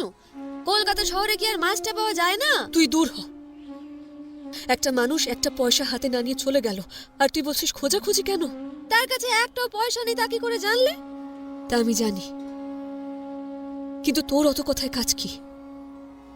বিন্দু চুপ করে গেল। ক্রমে যখন 7 দিন কেটে গেল, অথচ কেউ ফিরে এলো না, তখন মাধবী একরকম খাওয়া দাওয়া ছেড়ে দিল। তার মনে হলো সুরেন্দ্রনাথ অনাহারে আছে। যে বাড়ির জিনিস চেয়ে খেতে পারে না, পরের কাছে কি সে চাইতে পারে? তার দৃঢ় ধারণা সুরেন্দ্রনাথের কিনে খাওয়ার পয়সা নেই, ভিক্ষা করবার সামর্থ্য নেই। ছোট ছেলের মতো অসহায় অবস্থায় হয়তোবা কোনো ফুটপাতে বসে কাঁদছে, আর না হয় কোনো গাছের তলায় বই মাথায় দিয়ে ঘুমিয়ে আছে। ব্রজরাজবাবু ফিরে এসে সব কথা শুনে মাধবীকে বললেন, কাজটা কিন্তু ভালো হয়নি মা। মাধবী কষ্টে চোখের জল সংবরণ করল। এদিকে সুরেন্দ্রনাথ পথে পথে ঘুরে বেড়াতো। 3 দিন অনাহারে কাটল। কলের জলে পয়সা লাগে না, তাই ক্ষুধা পেলে পেট ভরে জল খেত। একদিন রাত্রে অবসন্ন শরীরে সে কালীঘাটে যাচ্ছিল। কোথায় নাকি শুনেছিল সেখানে খেতে পাওয়া যায়। অন্ধকার রাত্রি, তাতে আবার মেঘ করেছিল। চৌরঙ্গের মোড়ে একখানা গাড়ি তার গায়ের উপর এসে পড়ল। গাড়োয়ান কোনো মতে ঘোড়ার গাড়ি সামলাতে পেরেছিল।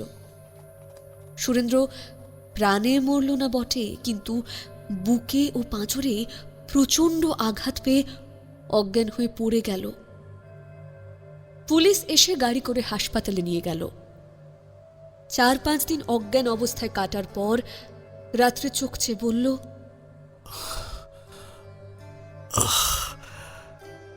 বড় দিদি। কলেজের একজন ছাত্র, যে সেই রাত্রে ডিউটিতে ছিল, শুনতে পেয়ে কাছে এসে দাঁড়ালো। সুরেন্দ্র বলল, বড় দিদি এসেছেন? কাল সকালে আসবেন। পরদিন সুরেন্দ্রর বেশ জ্ঞান হলো, কিন্তু বড় দিদির কথা বলল না। প্রবল জ্বরে সমস্ত দিন ছটফট করে সন্ধ্যার সময় একজনকে জিজ্ঞাসা করল, আমি কি হাসপাতালে আছি? আগে হ্যাঁ। কেন? আপনি গাড়ি চাপা পড়েছিলেন, বাঁচার আশা আছে? হ্যাঁ, নিশ্চয়ই। পরদিন সেই ছাত্রটি কাছে এসে জিজ্ঞাসা করল, আপনার আত্মীয় কেউ আছেন এখানে? কেউ না। তবে সে রাতে বড় দিদি বলে ডাকছিলেন কাকে? তিনি কি এখানে আছেন? আছেন, কিন্তু তিনি আসতে পারবেন না। আমার বাবাকে খবর দিতে পারবেন? পারি। সুরেন্দ্রনাথ বাবার ঠিকানা বলে দিল। সেই ছাত্রটি সেদিন চিঠি লিখে দিল। তারপর বড় দিদির খোঁজ নেওয়ার জন্য জিজ্ঞেস করল। এখানে মহিলারা ইচ্ছে করলে আসতে পারেন, আমরা সেই ব্যবস্থা করতে পারি। আপনার বড় বোনের ঠিকানা জানতে পারলে তাকেও খবর দিতে পারি। সুরেন্দ্রনাথ কিছুক্ষণ চিন্তা করে ব্রজরাজবাবুর ঠিকানা বলে দিল। আচ্ছা, আমার বাসা তো ব্রজরাজবাবুর বাড়ির কাছেই। আজ তাকে আপনার অবস্থা জানাবো। যদি ইচ্ছে করেন তিনি দেখতে আসতে পারেন। সুরেন্দ্র কথা বলল না। মনে মনে বুঝল বড় দিদির আশা অসম্ভব। ছাত্রটি কিন্তু দয়াপরবশ হয়ে ব্রজবাবুকে খবর দিল। ব্রজবাবু চমকে উঠলেন। সে কি, বাঁচবে তো? পুরোপুরি আশা আছে।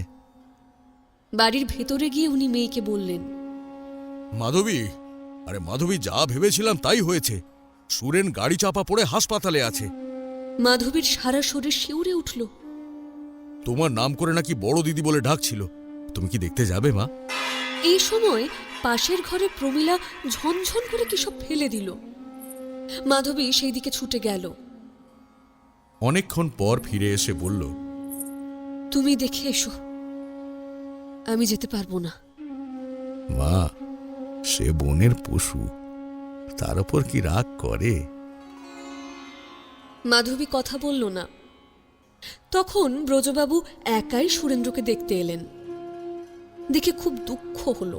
বললেন, বাবা সুরেন, বলি তোমার বাবা মাকে খবর দিলে হয় না? আমি খবর দিয়েছি। কোনো ভয় নেই, তারা আসলেই একটা ব্যবস্থা করে দেব। ব্রজবাবু টাকা কড়ির কথা চিন্তা করে বললেন, না না, তুমি বরং আমাকে তাদের ঠিকানাটা বলে দাও, যাতে তাদের এখানে আসার পক্ষে কোনো রকম অসুবিধে না হয়। তা আমি করে দেব। সুরেন্দ্র কথাটা তেমন বুঝল না। সে বলল, বাবা আসবেন, তাতে আর অসুবিধে কি আছে? ব্রজবাবু বাড়ি ফিরে মাধবীকে সব খবর জানালেন। সেই থেকে রোজ তিনি একবার করে সুরেন্দ্রকে দেখতে যেতেন। তার উপর একটা স্নেহ জন্মেছিল। একদিন ফিরে এসে বললেন, মাধবী মা, তুমি ঠিকই বুঝেছিলে। সুরেনের বাবা বেশ বড় লোক। কেমন করে জানলে? তার বাবা একজন মস্ত বড় উকিল। কাল রাতে তিনি এসেছেন। মাধবী চুপ করে রইল। তার বাবা বললেন, সুরেন বাড়ি থেকে পালিয়ে এসেছিল। কেন? তার বাবার সঙ্গে আজকে আলাপ হলো। তিনি সে কথা সব বললেন। এই বছর পশ্চিমের বিশ্ববিদ্যালয়ে সবচেয়ে বেশি সম্মানের সাথে সুরেন এমএ পাস করলে বিলেত যেতে চেয়েছিল, কিন্তু অত্যন্ত অন্যমনস্ক স্বভাবের লোক বলে তার বাবা তাকে পাঠাতে সাহস পাননি। তাই রাগ করে পালিয়ে এসেছিল। সে ভালো হলে তিনি বাড়ি নিয়ে যাবেন। নিঃশ্বাস বন্ধ করে উথলে ওঠা চোখের জল সামলে নিয়ে মাধবী বলল, তাই ভালো।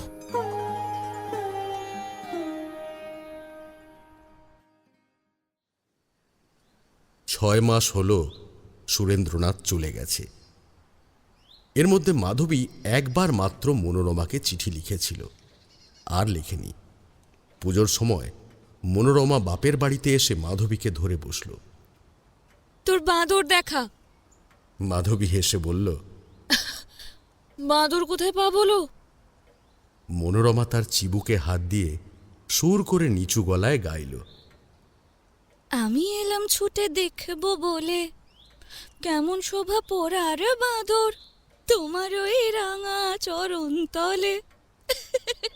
সেই যে পুষেছিলি কবে? বারে মনে নেই যে তোকে ছাড়ার কিচ্ছু জানতো না। মাধবী কথাটা অনেকক্ষণই বুঝেছিল, তাই অল্পে অল্পে মুখখানি বিবর্ণ হচ্ছিল। তবুও সে নিজেকে সামলে নিয়ে বলল, ও তার কথা, তিনি আপনিই চলে গেছেন? হ্যাঁ, সে কি, অমন রাঙা পা দুটো তার পছন্দ হলো না? মাধবী মুখ ফেরালো, কথা বলল না। মনোরমা হাত দিয়ে আদর করে তার মুখ ফেরালো। মজা করতে গিয়ে দেখল তার দুই চোখে এক রাস জল নেমে এসেছে। অবাক হয়ে বলল, এ কি মাধবী? মাধবী আর সামলাতে পারল না, চোখে আঁচল দিয়ে কেঁদে ফেলল। মনোরমার বিস্ময়ের সীমা নেই। একটা উপযুক্ত কথাও সে খুঁজে পেল না।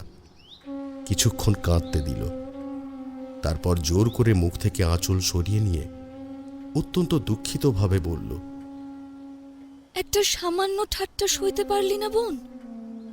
মাধবী চোখটা মুছতে মুছতে বলল, আমি যে বিধবা দিদি। তারপর দুজনেই চুপ করে রইল। দুজনেই নীরবে কাঁদতে লাগল। মনোরমা কাঁদছিল মাধবীর দুঃখে। সে বিধবা তাই বলে, কিন্তু মাধবীর অন্য কারণ ছিল। এখনই না জেনে মনোরমা যে ঠাট্টা করেছে, যে তোকে ছাড়ার কিচ্ছু জানতো না। মাধবী সেটাই ভাবছিল। এ কথা যে একদম সত্যিই সে তা জানত। অনেকক্ষণ পরে মনোরমা বলল, কাজটা কিন্তু ভালো হয়নি। কোন কাজটা? তাকে বলে দিতে হবে বোন, আমি সব বুঝেছি। এই 6 মাস ধরে যে কথা মাধবী প্রাণপণে লুকিয়ে আসছিল, মনোরমার কাছে আজ আর তা লুকোতে পারল না। ধরা পড়ে মুখ লুকিয়ে কাঁদতে লাগলো। বড় ছেলে মানুষের মতো কাঁদল সে। শেষকালে মনোরমা বলল, কিন্তু গেল কেন? আমি যেতে বলেছিলাম। বেশ করেছিলে, বুদ্ধিমতির মতো কাজ করেছিলে। মাধবী বুঝল মনোরমা কিছুই বুঝেনি, তাই একে একে সব কথা বুঝিয়ে বলল। তারপর বলল, কিন্তু তিনি যদি না বাঁচতেন, তাহলে বোধহয় পাগল হয়ে যেতাম। এখনই বা তার কম কি? মনোরমা মনে মনে ভাবল সে কথা। সেদিন খুব দুঃখিত হয়ে সে বাড়ি চলে গেল। সেই রাতেই কাগজ কলম নিয়ে স্বামীকে চিঠি লিখতে বসল। তুমি ঠিক বলতে, মেয়ে মানুষে বিশ্বাস নেই। আমিও আজ সেটাই বলছি। কেননা মাধবী আমাকে শিখিয়েছে। আমি তাকে ছোটবেলা থেকে জানি, তাই তাকে দোষ দিতে ইচ্ছে হয় না, সাহসও হয় না। সমস্ত স্ত্রী জাতিকে দোষ দিই, বিধাতাকে দোষ দিই।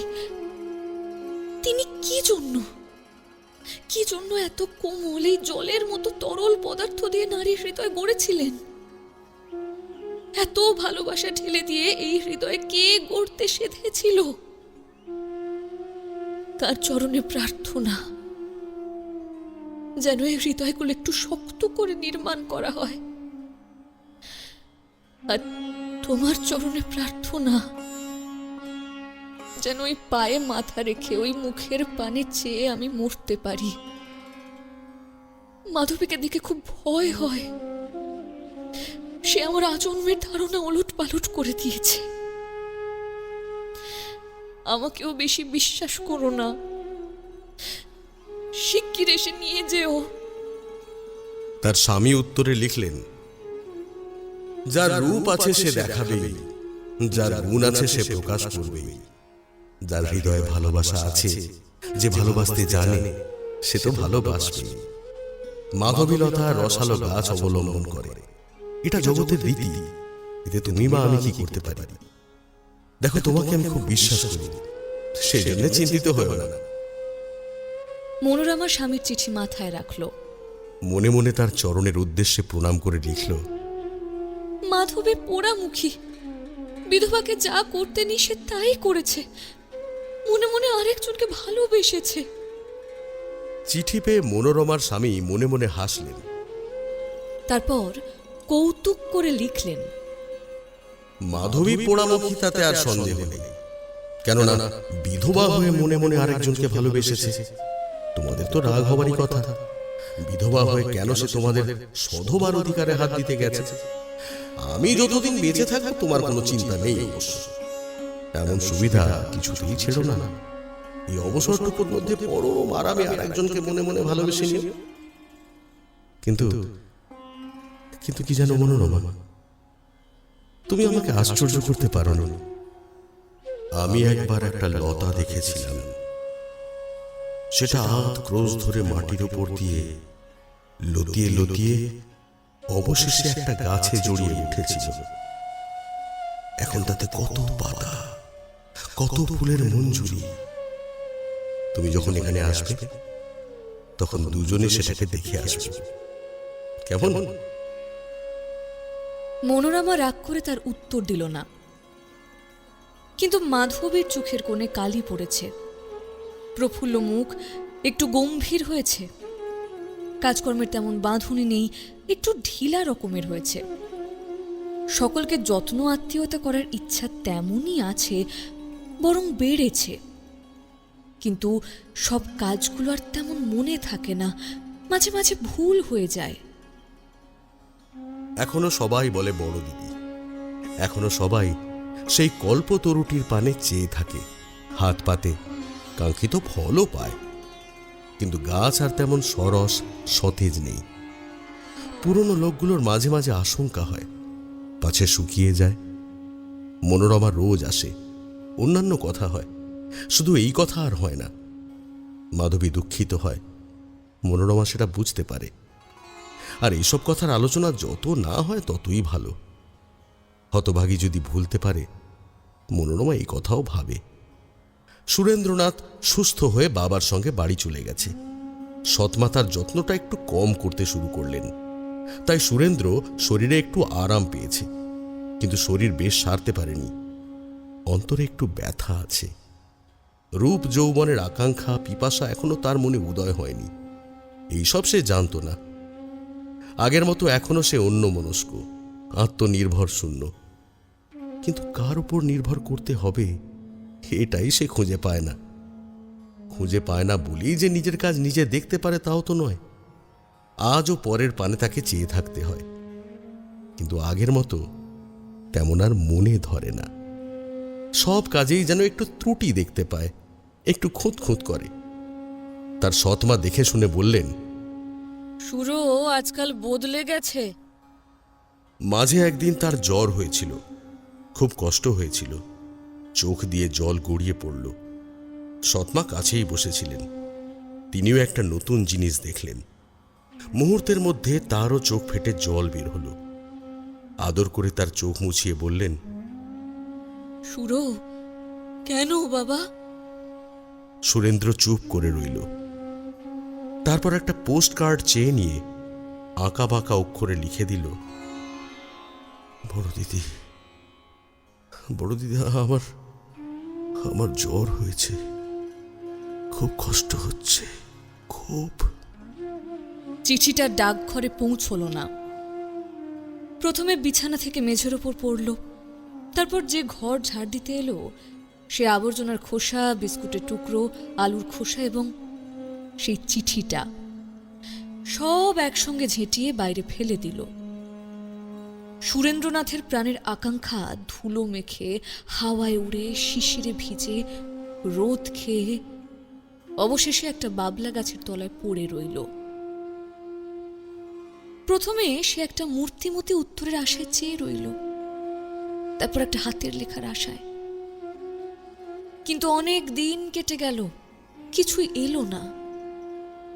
ক্রমে তার জ্বর সেরে গেল, সে উঠে বসল। তারপর তার জীবনে এক নতুন ঘটনা ঘটল। ঘটনাটা যদিও নতুন, কিন্তু নিতান্তই স্বাভাবিক। সুরেন্দ্রর বাবা রায় মহাশয় এটা বহুদিন থেকে জানতেন এবং আশা করতেন। সুরেন্দ্রর দাদু পাবনা জেলার একজন মধ্যবিত্ত জমিদার, 20-25টা গ্রামে জমিদারি, বছরে প্রায় 40 থেকে 50,000 টাকা আয়। একে তো তিনি পুত্রহীন, খরচপত্র স্বভাবতই কম, তার উপর তিনি একজন বিখ্যাত কৃপণ ছিলেন, তাই তার দীর্ঘ জীবনে অনেক টাকা তিনি জমাতে পেরেছিলেন। তাঁর অবর্তমানে সমস্ত সম্পত্তি একমাত্র নাতি সুরেন্দ্রনাথ পাবে। রায় মহাশয় এটা নিশ্চিত জানতেন, আর সেটাই হল। রায় মহাশয় খবর পেলেন শ্বশুরমশাই আসন্ন মৃত্যুশয্যায় শুয়ে আছেন। তাড়াতাড়ি ছেলেকে নিয়ে পাবনা রওনা দিলেন, কিন্তু পৌঁছাবার আগেই শ্বশুরমশাই মারা গেলেন। জাঁকজমক করে শ্রাদ্ধ শান্তি হল। অগোছালো জমিদারিতে আরও শৃঙ্খলার ঘটা পড়ে গেল। পাকা বুদ্ধির পুরনো উকিল রায় মহাশয়ের কড়া বন্দোবস্ত, প্রজারা ভয়ে সিঁটিয়ে গেল। এখন সুরেন্দ্রর বিয়ে হওয়া দরকার। ঘটকের আনাগোনায় পুরো গ্রামে হইচই পড়ে গেল। 50 ক্রোশের মধ্যে যে বাড়িতে সুন্দরী মেয়ে ছিল, সেই বাড়িতেই ঘটকের দল ঘন ঘন পায়ের ধুলো দিয়ে বাবা মাকে আপ্যায়িত ও আশান্বিত করতে লাগলো। এমনভাবে 2 মাস 6 মাস কেটে গেল। অবশেষে সৎমা এলেন। তার সম্পর্কের যে কেউ ছিল সেও এলো। বন্ধু বান্ধবে ঘর ভরে গেল। তারপর একদিন সকালে বাঁশি বাজিয়ে ঢাকের প্রচণ্ড শব্দ করে কাঁসির খনখন আওয়াজে সমস্ত গ্রাম ভরিয়ে দিয়ে সুরেন্দ্রনাথ বিয়ে করে এলো। প্রায় 5 বছর কেটে গেছে। রায়মশাইও আর নেই, ব্রজরাজ লাহিড়িও স্বর্গে গেছেন। সুরেন্দ্রর সৎমা স্বর্গীয় স্বামীর দেওয়া সমস্ত সম্পত্তি টাকা কড়ি নিয়ে বাপের বাড়িতে বাস করছেন। আজকাল সুরেন্দ্রনাথের যেমন সুখ্যাতি তেমন অখ্যাতি। একদল লোক বলে এমন বন্ধু বৎসল উদার মনের অমায়িক বন্ধুপালক জমিদার আর নেই। আবার অন্য দল বলে এমন উৎপীড়ক অত্যাচারী জমিদার এই তল্লাটে কখনো জন্মায়নি। আমরা জানি এই দুটো কথাই সত্যি। প্রথমটা সুরেন্দ্রনাথের জন্যে সত্যি, আর দ্বিতীয়টা তার ম্যানেজার মথুরনাথ বাবুর জন্যে সত্যি। সুরেন্দ্রনাথের বৈঠকখানায় আজকাল খুব একদল বন্ধু জুটেছে। তারা পরম সুখে বন্ধুর শখ মিটিয়ে নিচ্ছে। পান, তামাক, মদ, মাংস কোনো ভাবনা তাদের করতে হয় না, চাইতেও হয় না, এমনি মুখে আসে। ম্যানেজার মথুরবাবুর এতে খুব উৎসাহ। খরচ জোগাতে তিনি মুক্ত হস্ত, কিন্তু এই জন্যে জমিদারের ক্ষতি হতে হয় না। তাঁর শাসনে প্রজারা সেই ব্যয় বহন করে। মথুরবাবুর কাছে একটি পয়সা বাকি থাকার জো নেই।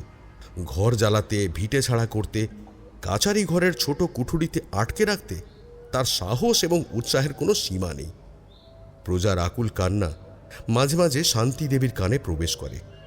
সে স্বামীকে অভিযোগ করে বলে, ওগো, তুমি নিজে জমিদারি না দেখলে সব যে জ্বলে পুড়ে যায়। হ্যাঁ, তাই তো এসব কথা কি সত্যি?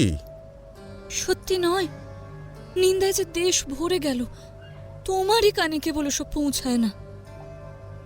24 ঘন্টা বন্ধু নিয়ে বসে থাকলে কি এসব কেউ শুনতে পায়? কাজ নেই অমন ম্যানেজারে, দূর করে তাড়িয়ে দাও। তাই তো, ঠিক আছে, কাল থেকে আমি নিজেই সব দেখব।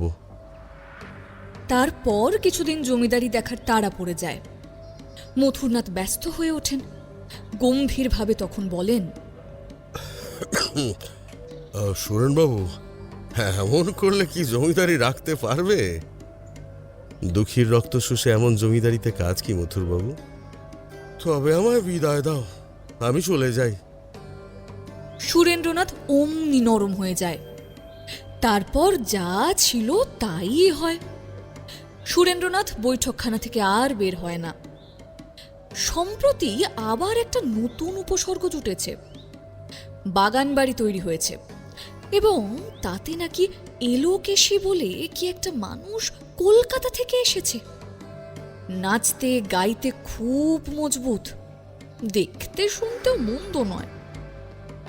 ভন্মক্ষক মৌমাছির মতো বৈঠকখানা ছেড়ে ঝাঁক বেঁধে বন্ধুর দল সেই দিকে ঝুঁকেছে। তাদের আনন্দ ও উৎসাহ রাখবার স্থান নেই। সুরেন্দ্রনাথকেও তারা সেই দিকে টেনে নিয়ে গেছে। আজ 3 দিন হল শান্তির স্বামী দর্শন ঘটেনি। 4 দিনের দিন সে স্বামীকে পেয়ে দরজায় পিঠ দিয়ে বলল, এতদিন ছিলে কোথায়? বাগান বাড়িতে। সেখানে কে আছে যে 3 দিন ধরে পড়েছিলে? তাই তো। সব কথায় তাই তো? আমি সমস্ত শুনেছি। আমি কি দোষ করেছি যে আমাকে পায়ে ঠেলছো? কে? তা তো আমি আবার কি করে পায়ে ঠেলতে হয়? এর যে অপমান আমাদের আর কি আছে? ও তাই তো, তাই তো। তা তা ওরা সব। তুমি স্বামী, তুমি আমার দেবতা, আমার ইহকাল, আমার পরকাল। আমি কি তোমাকে চিনি না? আমি তো জানি আমি তোমার কেউ নই। একদিনের জন্য আমি তোমার মন পাইনি। এ যাতনা তোমাকে বলবো কি? পাছে তুমি লজ্জা পাও, পাছে তোমার কষ্ট হয়, তাই কোনো কথা বলি না। শান্তি, শান্তি তুমি কাঁদছো কেন? কেন কাঁদছি অন্তর্যামী জানেন। তাও আমি বুঝতে পারি যে তুমি অযত্ন করো না, তোমারও মনে কষ্ট আছে। তুমি আর কি করবে? আমি আজীবন যাতনা পাই তাতে ক্ষতি নেই, কিন্তু তোমার কি কষ্ট যদি জানতে পারি। শান্তি। সুরেন্দ্রনাথ তাকে কাছে টেনে নিয়ে নিজের হাতে তার চোখ মুছিয়ে স্নেহের সাথে বলল, তাহলে তাহলে কি করবে? এ কথার কি আর উত্তর আছে? শান্তি ফুলে ফুলে কাঁদতে লাগলো। বহুক্ষণ পরে শান্তি বলল, তোমার শরীরও আজকাল ভালো নেই। আজ কেন, 5 বছর থেকেই নেই। যেদিন কলকাতায় গাড়ি চাপা পড়েছিলাম, বুকে পিঠে আঘাত পেয়ে 1 মাস শয্যায় পড়েছিলাম, সেই অবধি শরীর আর ভালো নেই। সে ব্যথা কিছুতেই গেল না। মাঝে মাঝে নিজেই আশ্চর্য হই, কেমন করে বেঁচে আছি। চলো না গো। শান্তি তাড়াতাড়ি স্বামীর বুকে হাত দিয়ে বলল, চলো না, দেশ ছেড়ে আমরা কলকাতায় যাই, সেখানে ভালো ডাক্তার আছে। হ্যাঁ হ্যাঁ, ঠিক বলেছ, ঠিক বলেছ, তাই চলো। সেখানে বড় দিদিও আছেন। তোমার বড় দিদিকে আমারও বড় দেখতে ইচ্ছে করে, তাকে আনবো তো। আনবো বই কি, নিশ্চয়ই নিশ্চয়ই আসবেন। আমি মরে যাচ্ছি শুনলে। ওগো, শান্তি তার মুখ চেপে ধরল। তোমার পায়ে পড়ি, আর ওসব বলো না। তিনি যদি আসেন আমার তো আর কোনো দুঃখই থাকে না। অভিমানে শান্তির বুক পুড়ে গেল। এইমাত্র সে বলেছিল স্বামীর সে কেউ নয়। সুরেন্দ্র কিন্তু অত বুঝল না, সে অত দেখলও না। যা বলছিল তাতে বড় আনন্দ হয়। বলল, তুমি তুমি নিজে গিয়ে বড় দিদিকে ডেকে এনো, কেমন? শান্তি মাথা নেড়ে সম্মতি দিল। তিনি এলে দেখতে পাবে, আমার আর কোনো কষ্টই থাকবে না। শান্তির চোখ ফেটে জল আসতে লাগলো। পরদিন সে দাসীকে দিয়ে মথুরবাবুকে সংবাদ পাঠালো যে বাগান বাড়ি থেকে যাকে আনা হয়েছে এখনই তাকে তাড়িয়ে না দিলে তাকে আর ম্যানেজারের কাজ করতে হবে না। আর স্বামীকে শাসিয়ে বলল, আর যাই হোক, তুমি বাড়ির বার হলে আমি মাথা খুঁড়ে রক্তগঙ্গা হয়ে মরব। তাই তো, তাই তো, ওরা কিন্তু। আমি কিন্তু ব্যবস্থা করছি। এই কথা বলে শান্তি দাসীকে পুনর্বার ডেকে হুকুম দিয়ে দিল, দারোয়ানকে বলে দে ওই হতভাগারা যেন আমার বাড়িতে আর ঢুকতে না পায়। আর সুবিধা নেই দেখে মথুরবাবু এলোকেশীকে বিদায় করে দিলেন। বন্ধুর দলও ছত্রভঙ্গ হয়ে পড়ল। তারপর তিনি চুটিয়ে জমিদারি দেখতে মন দিলেন। সুরেন্দ্রনাথের সম্প্রতি কলকাতায় যাওয়া হলো না। বুকের ব্যথাটা আপাতত কিছুটা কম বোধ হচ্ছে। শান্তিরও কলকাতা যেতে তেমন উৎসাহ নেই। এখানে থেকে যতখানি সম্ভব সে স্বামী সেবার আয়োজন করতে লাগলো।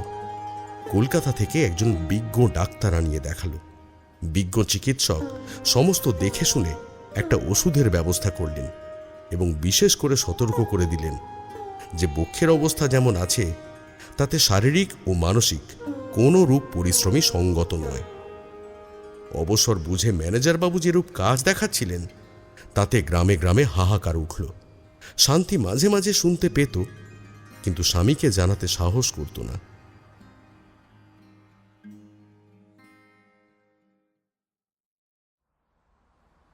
কলকাতার বাড়িতে ব্রজবাবুর স্থানে শিবচন্দ্র এখন কর্তা। মাধবীর পরিবর্তে নতুন বউ এখন গৃহিণী। মাধবী এখনো এখানে আছে, তাই শিবচন্দ্র স্নেহ যত্ন করে, কিন্তু মাধবীর এখানে থাকতে আর মন নেই। বাড়ির দাসদাসী, সরকার, গোমস্তা এখনো বড় দিদি বলে, কিন্তু সবাই বোঝে যে আর একজনের হাতে এখন সিন্দুকের চাবি পড়েছে।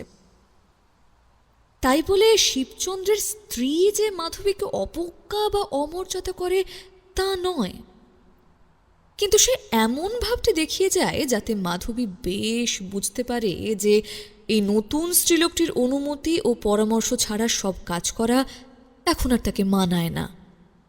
তখন বাপের আমল ছিল, এখন ভাইয়ের আমল হয়েছে, কাজেই একটু প্রভেদ তো ঘটেছেই। আগে আদর ছিল, আবদার ছিল, এখন আদর আছে কিন্তু আবদার নেই। বাপের আদরে সে সর্বময়ী ছিল, এখন আত্মীয় কুটুম্বের দলে পড়েছে। একদিন শিবচন্দ্রকে ডেকে বলল, দাদা, আমি শ্বশুরবাড়ি যাব। সে কি মাধবী, সেখানে তো কেউ নেই। ছোট ভাগ্নে কাশীতে ঠাকুরজির কাছে আছে, তাকে নিয়ে আমি গোলাগাঁয়ে বেশ থাকব। পাবনা জেলার গোলাগাঁয়ে মাধবীর শ্বশুরবাড়ি। শিবচন্দ্র অল্প হাসল। তা কি করে হয়, সেখানে যে তোর বড় কষ্ট হবে। কেন কষ্ট হবে দাদা? বাড়িটা এখনো পড়ে যায়নি। 2 বিঘা 10 বিঘা জমিজিরা তো আছে, একটা বিধবার কি তাতে চলে না? আচ্ছা আচ্ছা, বলি কেন যাবি বোন? হ্যাঁ, আমাকে সব খুলে বল না দেখি, আমি সব মিটিয়ে দিচ্ছি। দাদা, তুমি কি মনে করো আমি ঝগড়া করে তোমার বাড়ি থেকে যাব? না না, তা নয়, আমি ও কথা বলছি না, কিন্তু এই বাড়ি তো চিরদিনই তোমার, আজ কেন তবে চলে যেতে চাও তুমি? যুগপথ দুজনেরই সেই স্নেহময় পিতার কথা মনে পড়ল। দুজনের চোখে জল দেখা দিল। চোখ মুছে মাধবী বলল, আবার আসবো দাদা। তোমার ছেলের যখন পৈতে হবে তখন নিয়ে এসো। এখন যাই। হ্যাঁ, সে তো 8-10 বছরের কথা। যদি বেঁচে থাকি তাহলে আসবো। কোনোভাবেই মাধবী এখানে থাকতে সম্মত হলো না, যাওয়ার উদ্যোগ করতে লাগলো। নতুন বউকে সংসার বুঝিয়ে দিল, দাস দাসীকে ডেকে আশীর্বাদ করল। শেষ দিনটিতে শিবচন্দ্র অশ্রুপূর্ণ চোখে ভগিনীর কাছে এসে বলল, মাধবী, তোর দাদা কখনো তোকে কিছু বলেছে বল? সে কি কথা দাদা? না না, তা নয়, মানে যদি কোনো অশুভক্ষণে, যদি কোনোদিনও মুখ থেকে অসাবধানে কিছু। না দাদা, সেসব কিছু নয়। সত্যি কথা তো? সত্যি। ঠিক আছে, তবে যা, তোর নিজের বাড়িতে যেতে আর বারণ করব না, যেখানে ভালো লাগে। কিন্তু শোন, সব খবর দিতে কিন্তু ভুলিস না। প্রথমে মাধবী কাশী গিয়ে ভাগ্নিকে সঙ্গে নিল, তারপর তার হাত ধরে গোলাগাঁয়ে এসে এই দীর্ঘ 7 বছর পরে স্বামী ভবনে প্রবেশ করল। তখন গোলাগাঁয়ে চাটুর্যে মশাইয়ের বড় বিপদ ঘটল। তিনি এবং যোগেন্দ্রর বাবা দুজনেই বন্ধু ছিলেন, তাই মৃত্যুকালে যোগেন্দ্রর যে কয় বিঘা জমি জায়গা ছিল তাঁরই হাতে দিয়ে গিয়েছিলেন। যোগেন্দ্রনাথ বেঁচে থাকতে তিনি যে সকলের দেখাশোনা করতেন, যোগেন্দ্র সেই সবের বিশেষ কোনো খবরও নিত না। তারপর সে মারা যাওয়ার পর চাটুর্যে মশাই এই ক্ষুদ্র পিতৃদত্ত বিষয়টি নিজের যত্নে রেখেছিলেন। তার নিজের ন্যায় অধিকারে কোনো বাধা ছাড়াই সে সব ভোগ দখল করেছিলেন। এখন বিধবা মাধবী এতদিন পরে ফিরে এসে তার সুন্দর সাজানো সংসারে গোলমাল বাঁধিয়ে দিল। সুতরাং চাটুর্যে মশাইয়ের এটা অত্যন্ত অবিচার বলে মনে হল এবং মাধবী যে হিসেব করতে এসেছে সেটাও তিনি পরিষ্কার বুঝতে পারলেন। তিনি অত্যন্ত বিরক্ত হয়ে এসে বললেন, হ্যাঁ তাই তো বৌমা, তোমার 2 বিঘা যে জমি আছে তার 10 বছরের খাজনা আর সুদ মিলে ওই 100 টাকা বাকি আছে, সেটা না দিলে জমি নিলাম হওয়ার মতো হয়েছে। মাধবী ভাগ্নে সন্তোষ কুমারকে দিয়ে বলালো যে টাকার জন্য চিন্তা নেই, এবং তখনই 100 টাকা বাইরে পাঠিয়ে দিল। অবশ্য এই টাকা চাটুর্যমশাইয়ের অন্য কাজে লাগলো। মাধবী কিন্তু অত সহজে ছাড়ার লোক নয়। সে সন্তোষকে পাঠিয়ে জিজ্ঞাসা করল যে শুধু 2 বিঘা জমির ওপর নির্ভর করে তার স্বর্গীয় শ্বশুরমশাইয়ের খাওয়া পড়া চলত না, সুতরাং বাকি যেসব জমি জায়গা আছে সেইগুলো কোথায় এবং কার কাছে আছে। চাটুর্যমশাই অত্যন্ত রেগে গিয়ে নিজে এসে বললেন, সেগুলো সব বিক্রি হয়ে গেছে, কিছু বা বন্দোবস্ত আছে। এই 8-10 বছর ধরে জমিদারের খাজনা না দিলে জমি জায়গা কিভাবে থাকা সম্ভব? জমির কিছু কি আয় হতো না যে এই কয়টা টাকা খাজনা দেওয়া হয়নি? আর যদি সত্যিই বিক্রি করা হয়ে থাকে তাহলে কে বিক্রি করেছে এবং এখন কার কাছে আছে? এই খবর পেলে উদ্ধার করার চেষ্টা করা যায়। কাগজপত্রই বা কোথায়? চাটুর্যমশাই অবশ্যই কিছু জবাব দিয়েছিলেন, কিন্তু মাধবী তা বুঝতে পারল না। ব্রাহ্মণ বিড়বিড় করে কত কি বললেন, তারপর মাথায় ছাতা দিয়ে নামাবলী কোমরে জড়িয়ে একখানা থান কাপড় গামছায় বেঁধে নিয়ে জমিদার বাবুর কাছারি লালতা গ্রামের দিকে রওনা হলেন। এই লালতা গ্রামে সুরেন্দ্রনাথের বাড়ি এবং ম্যানেজারের কাছারি। ব্রাহ্মণ 8-10 ক্রোশ পথ হেঁটে একেবারে মথুরবাবুর কাছে গিয়ে কেঁদে পড়লেন। দোহাই বাবা, দোহাই বাবা, গরিব ব্রাহ্মণকে বাঁচান, পদে পদে ভিক্ষা করে খেতে হচ্ছে। এমন তো অনেকেই আসে। তাই মথুরবাবু মুখ ফিরিয়ে বললেন, হয়েছেটা কি? বাবা, বাবা রক্ষা করো।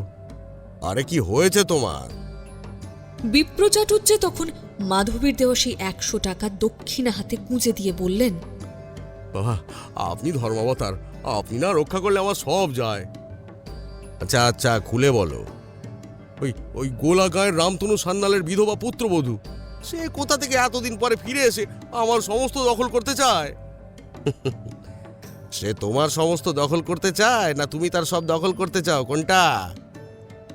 ব্রাহ্মণ তখন হাতে পইতে জড়িয়ে ম্যানেজারের হাত চেপে ধরলেন। হ্যাঁ, আমি যে এই 10 বছর ধরে সরকারের খাজনা দিয়ে আসছি, জমি ভোগ করছো, খাজনা দেবে না? হ্যাঁ, আপনার দোহাই, বিধবাকে ঠকাতে চাও তো? কি? ব্রাহ্মণ চুপ করে চেয়ে রইল। কয় বিঘা জমি? 25 বিঘা। মথুরবাবু হিসেব করলেন। আর তা অন্তত 3000 টাকা তো বটেই। তা জমিদার কাছারিতে কি সেলামি দেবে? আগে আগে যা হুকুম হয় তাই। 300 টাকা? 300 টাকা দিয়ে 3000 টাকা নেবে? হ্যাঁ, আমার দ্বারা কিচ্ছু হবে না, বুঝলে তো? ব্রাহ্মণ শুকনো চোখে জল বের করে বলল, কত টাকা হুকুম হয়? 1000 দিতে পারবে? তারপর গোপনে অনেকক্ষণ ধরে দুজনে পরামর্শ হলো। ফল এই দাঁড়ালো যে যোগেন্দ্রনাথের বিধবার উপর বাকি খাজনা বাবদ 10 বছরের সুদে আসলে 1500 টাকার মামলা হলো। সমন বের হলো, কিন্তু মাধবীর কাছে তা পৌঁছলো না। তারপর একতরফা ডিক্রি হয়ে গেল এবং 1.5 মাস পরে মাধবী খবর পেল যে বাকি খাজনার দায়ে জমিদার সরকার থেকে তার বাড়িঘর শুদ্ধ নিলামের নোটিশ জারি হয়েছে। তার সমস্ত বিষয় সম্পত্তি বাজেয়াপ্ত করা হয়েছে। মাধবী একজন প্রতিবেশিনীকে ডেকে বলল, তোমাদের দেশ কি মগের মুলুক? কেন বলো তো? তা নয়তো কি? একজন ঠকিয়ে আমার সব নিয়ে নিতে চায়, তোমরা দেখছো না? আমরা আর কি করব? জমিদার যদি নিলাম করে, আমরা গরিব মানুষ তাতে কি করতে পারি? তা না হয় হলো, কিন্তু আমার বাড়ি নিলাম হবে আর আমার কাছে কোনো খবর নেই। কেমন তোমাদের জমিদার? সে তখন সব কাহিনী খুলে বলল। এমন অত্যাচারী জমিদার, এমন জুলুম এই দেশে কেউ কখনো আগে দেখেনি। সে আরও কত কি বলল। এই পর্যন্ত যা কিছু লোকের মুখে মুখে শুনেছিল সব একে একে খুলে বললে মাধবী ভয়ে জিজ্ঞেস করল, জমিদার বাবুর সঙ্গে নিজে দেখা করলে হয় না? ভাগ্নে সন্তোষ কুমারের জন্যে মাধবী তাও করতে রাজি ছিল। সে তখন কিছু বলতে পারল না, কিন্তু সে কথা দিয়ে গেল যে কাল তার বোনপোর থেকে সব কথা ভালো করে জেনে এসে বলবে। তার বোনপো 2-3 বার লালতা গ্রামে গিয়েছিল।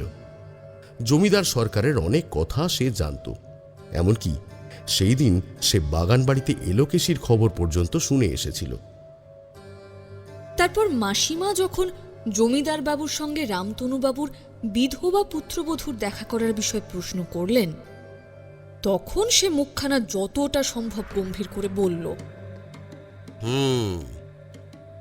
তাই বিধবা পুত্রবধূটির বয়স কত? 20-21 হবে। দেখতে কেমন? পরীর মতো। ও বাবা, দেখা করলে কাজ হতে পারে। কিন্তু আমি বলি কি, তিনি আজ রাতেই নৌকা ভাড়া করে বাপের বাড়ি চলে যান, বুঝেছ? কেন রে? ওই যে বললে, হ্যাঁ, সে দেখতে পরীর মতো। কেন, তাতে কি? আরে তাতেই তো সব। দেখতে পরীর মতো হলে জমিদার সুরেন রায়ের হাতে রক্ষা নেই, বুঝেছ? বলিস কি? এমন? হ্যাঁ, এমন। দেশ শুদ্ধ লোক এই কথা জানে, বুঝলে? তবে তো দেখা করা উচিত নয়। কিছুতেই নয়। কিন্তু বিষয় আসবে যে সব যাবে রে। চাটুর যে মশাই যখন এর ভেতরে আছেন, তখন বিষয়ের আশা এমনিতেও নেই। তার উপর আবার গৃহস্থ ঘরের মেয়ে, ধর্মটাও কি যাবে? পরদিন তিনি মাধবীকে সব কথা বললেন। শুনে সে স্তম্ভিত হয়ে গেল। জমিদার সুরেন রায়ের কথা সে সারা দিন চিন্তা করল। মাধবী ভাবল, সুরেন রায় নামটা তো বড় পরিচিত, কিন্তু লোকটির সঙ্গে তো মিলছে না। এই নাম সে কত দিন মনে মনে ভেবেছে। আজ 5 বছর হলো। ভুলে গিয়েছিল, আবার অনেক দিন পরে মনে পড়ল। স্বপ্নে আর ঘুমে মাধবীর সেই রাত খুব দুঃখে কাটল। অনেকবার পুরনো কথাগুলো মনে পড়ছিল, অনেকবার চোখে জল আসছিল। সন্তোষ কুমার তার মুখের দিকে তাকিয়ে ভয়ে ভয়ে বলল, মামিমা, আমি মার কাছে যাব। মাধবী নিজেও কয়েকবার কথা ভাবছিল, কারণ এখানকার বাস যখন উঠে গেছে তখন কাশি ছাড়ার কোনো উপায় নেই। সন্তোষের জন্যই সে জমিদারের সঙ্গে দেখা করবে ভেবেছিল, কিন্তু তা হলো না। পাড়া প্রতিবেশীরা নিষেধ করছে।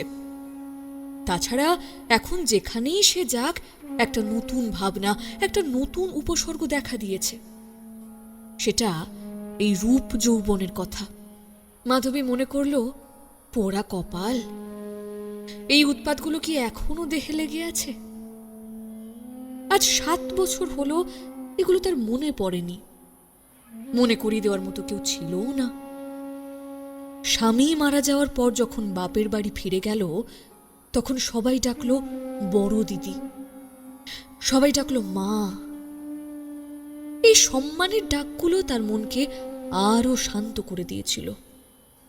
ছাই রূপ যৌবন, যেখানে তাকে বড় দিদির কাজ করতে হতো, মায়ের স্নেহ যত্ন বিলিয়ে দিতে হতো, সেখানে কি এসব কথা মনে থাকে? মনেও ছিল না, কিন্তু আজ মনে পড়েছে, তাই ভাবনাও হয়েছে। বিশেষ করে এই যৌবনের উল্লেখ। লজ্জায় ম্লান হাসি হেসে বলল সে, এখানকার লোকগুলো কি অন্ধ না পশু? কিন্তু মাধবী ভুল করেছিল। সবার মন তো তার মতো 21-22 বছরেই বুড়িয়ে যায় না।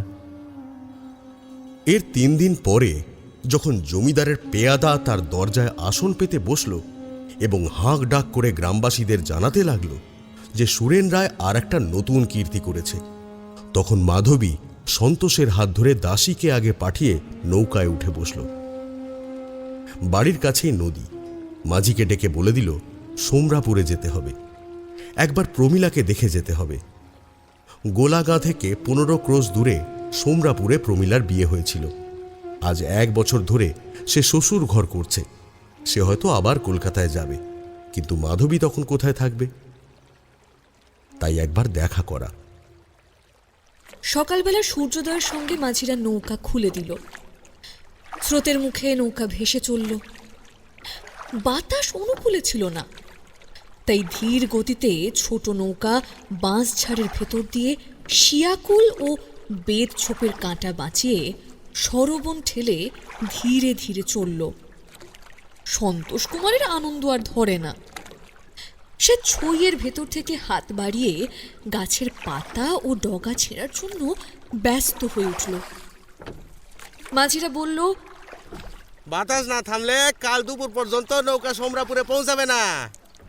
আজ মাধবীর একাদশী, কিন্তু সন্তোষ কুমারের জন্য কোথাও নৌকা বেঁধে রান্না করে তাকে খাওয়াতে হবে। মাঝি বলল, দিনতে পাড়ার গঞ্জে নৌকা বাঁধলে খুব সুবিধা হবে, সেখানে সব জিনিস পাওয়া যায়।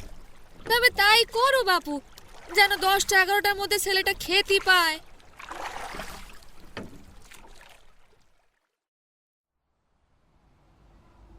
কার্তিক মাস যায় যায়, একটু শীত পড়েছে। সুরেন্দ্রনাথের ওপরের ঘরের জানালার ভেতর দিয়ে সকালের রোদ ঢোকায় খুব মধুর মনে হচ্ছে। জানালার কাছে অনেকগুলো বাঁধানো খাতা আর কাগজপত্র নিয়ে টেবিলের একপাশে সুরেন্দ্রনাথ বসেছিলেন। আদায় উসুল, বাকি বকেয়া, জমা খরচ, বন্দোবস্ত, মামলা মোকদ্দমার নথিপত্র সব একে একে উল্টে দেখছিলেন।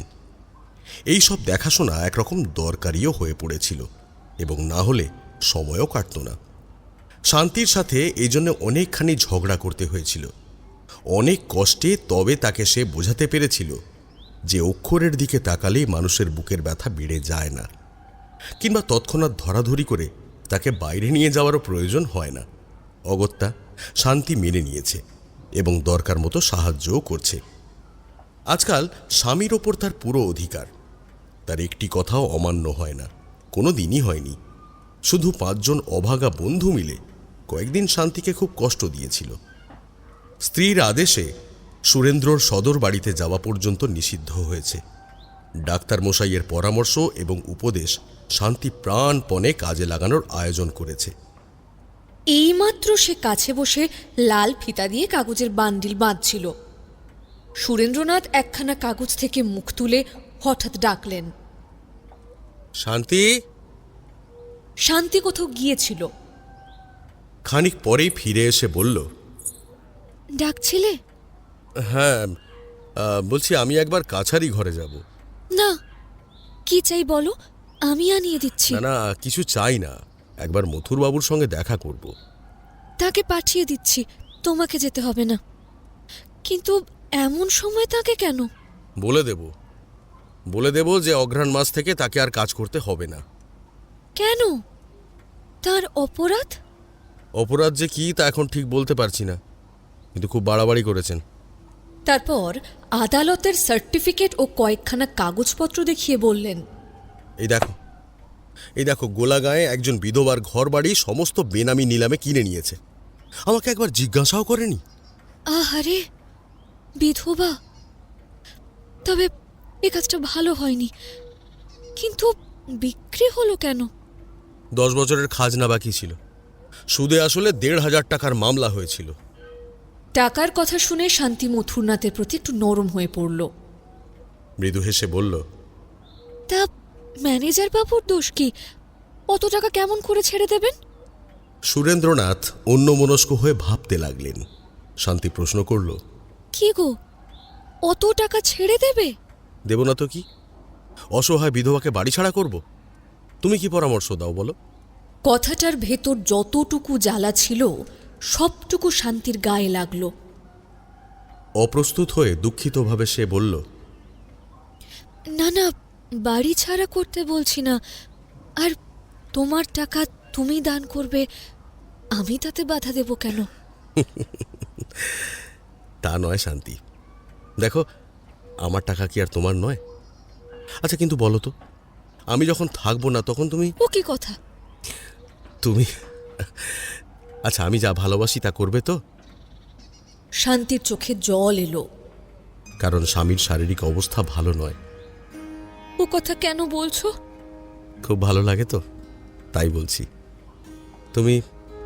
তুমি আমার কথা, আমার স্বাদ আহ্লাদ জেনে রাখবে না শান্তি? শান্তি চোখের কোণে আঁচল দিয়ে মাথা নাড়ল। খানিক পরে সুরেন্দ্র আবার বললেন, আমার বড় দিদির নাম। শান্তি আঁচল সরিয়ে সুরেন্দ্রর মুখের দিকে তাকালো। সুরেন্দ্র একখানা কাগজ দেখিয়ে বললেন, এই দেখো আমার বড় দিদির নাম। কোথায়? এই তো দেখো, এই দেখো মাধবী দেবী, যার বাড়ি নিলাম হয়েছে। ও, এক মুহূর্তে শান্তি অনেক কথা বুঝল। তাই বুঝি সমস্ত ফিরিয়ে দিতে চাইছো? তাই হলে নিশ্চয়ই ফিরিয়ে দেব, সমস্ত, সবটাই। মাধবীর কথায় শান্তি একটু দুঃখিত হলো। ভেতরে বোধহয় একটু হিংসেও হলো। তিনি হয়তো তোমার বড় দিদি নন, শুধু মাধবী নাম আছে, নামেই এই। বড় দিদির নামে একটু সম্মান করব না? তা করো, কিন্তু তিনি নিজে কিছু জানতে পারবেন না। হ্যাঁ, তা পারবেন না, কিন্তু আমি কি অসম্মান করতে পারি? নাম তো এমন কত লোকের আছে। আছে। আচ্ছা, তুমি আমাকে একটা কথা বলো তো, তুমি দুর্গা নাম লিখে তাতে পা দিতে পারো? ছি, ও কি কথা! ঠাকুর দেবতার নাম নিয়ে। আচ্ছা আচ্ছা বাবা, ঠাকুর দেবতার নাম না হয় নাই নিলাম, কিন্তু তোমাকে আমি 5,000 টাকা দিতে পারি যদি একটা কাজ করতে পারো। কি কাজ? দেওয়ালের গায়ে সুরেন্দ্রনাথের একটি ছবি ছিল, সেদিকে দেখিয়ে বললেন, এই ছবিটা যদি কি? 4 জন ব্রাহ্মণ দিয়ে নদীর তীরে পোড়াতে পারো।